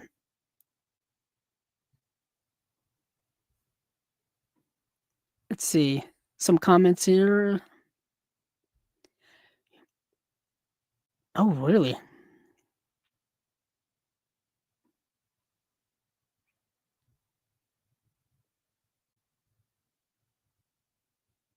Oh, Acres of Movies. Let's see. I'm really glad to hear you talk about love and other catastrophes. I love it very much. You're the only person. I know that knows that movie. To be honest, I hadn't heard of it until 2 days ago when these partner label announcements dropped because I had never heard of it.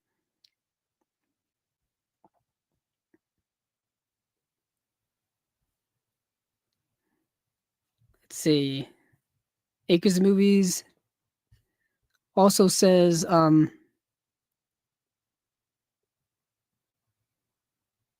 product origin movie. You don't see those very often. Would you like to see a product origin movie for VCR or the dishwasher? VCR. VCR, because people I don't think realize how big of a thing the VCR was. This home entertainment revolution of like the 70s and 80s. I would love a whole documentary on that in general because it's so fascinating to me. It's so fascinating to me. Iggy's movie says, "Do you like Song Song Blue?" That is another great movie, one of the best of the 2020s. I talked about Song Song Blue uh, in the previous episode where I talked about the partner labels because Song Song Blue got a release, and I really want to get that movie. That's another one where the limited edition slipcovers sold out so fast. I really really want to get because I like that movie a lot. Says, oh, favorite Jim Jarmusch movie. I love Jim Jarmusch so much, man. Oh, Jim Jarmusch is so cool. I just saw an interview with him the other day about something. I forgot what he was talking about. But Jim Jarmusch, it's another kind of I have my thinking of no, I'm gonna go get my why am I blanking on Jim Jarmusch? Mystery Train is good. Um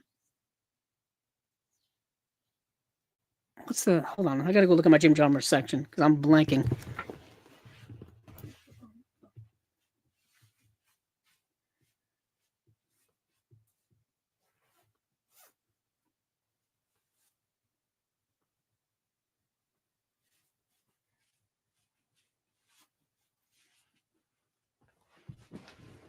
Okay, I'm back. Down by Law. So Down by Law is my favorite Jim Jarmusch movie. So I've got Down by Law, I have Mystery Train, I've got Dead Man. Uh what's interesting is I saw one of his most recent movies. Oh, I have Only Lovers Left Alive. That's also good. That's also really good. That's what I want to mention earlier. Not the movie Nadja that I talked about earlier. Only Lovers Left Alive. It reminded me a lot of Only Lovers Left Alive. Let's see. I don't know. There is an Oh God. Hold on. So Acres Movies asked, "Am I expecting an Oh God box set?" There was an Oh God release. There's an Oh God collection already. Talking about the movies starring George Burns, John Denver. So there's one by Shout Factory. It's an Oh God collection. It has Oh God and then Oh God Book 2 by a Blu-ray release. Came out in 2021. So that's already available. Let me check.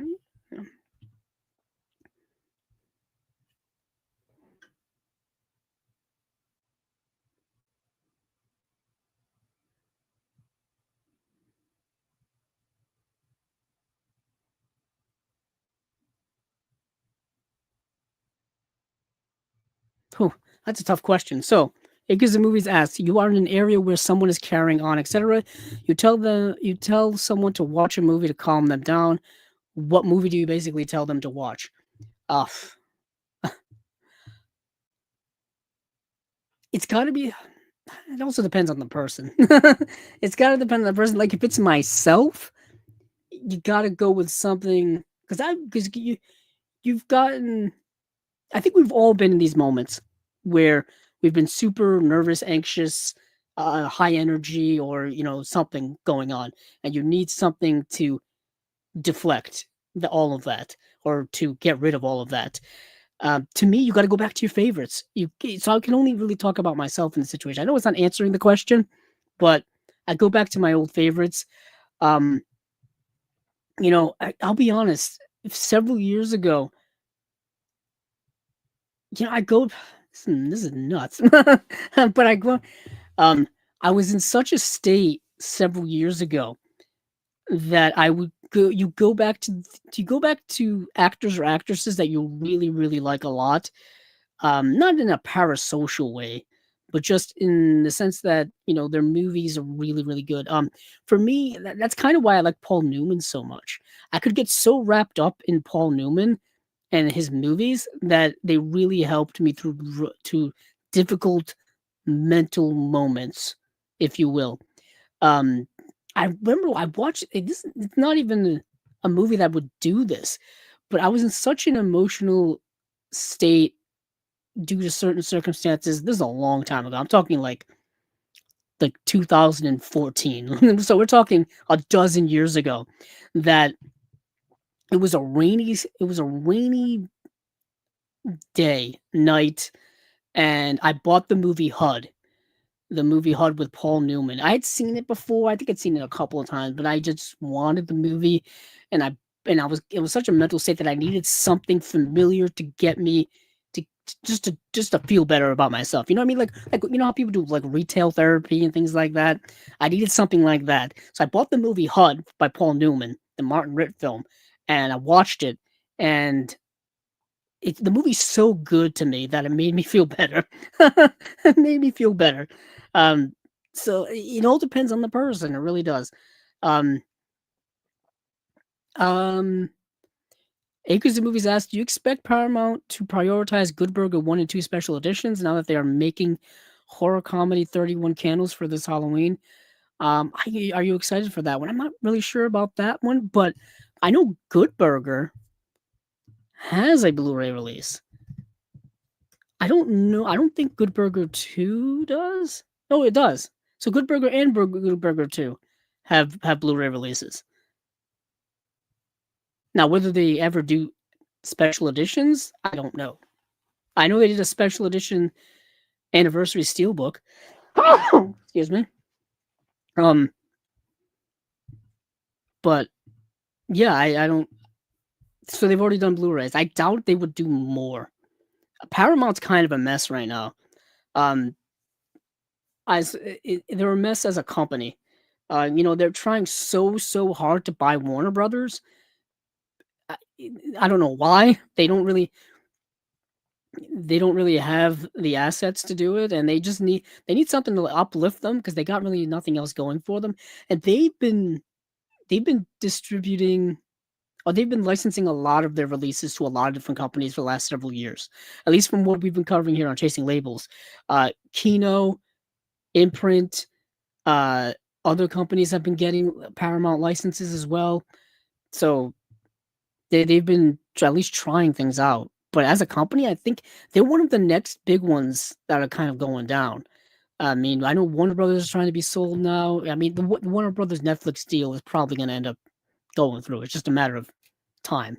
Um, but Paramount, I thought would be the next one to kind of fall or fold or having to merge with somebody. But they were actually already sold.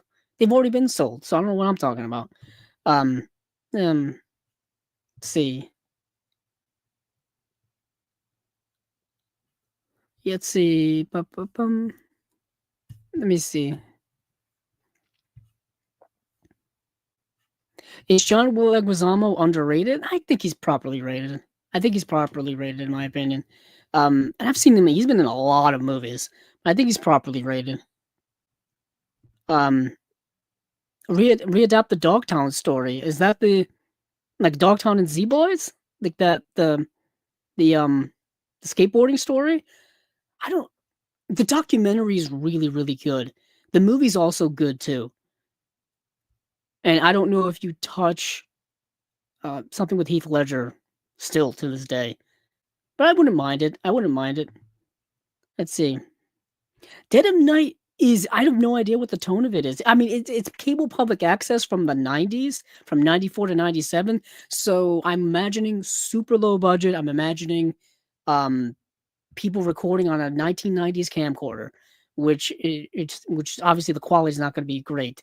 For those of you who lived and you had like a family camcorder from the 90s, you know what I'm saying. It actually doesn't even be before camcorders, because camcorders were really like a later 90s thing.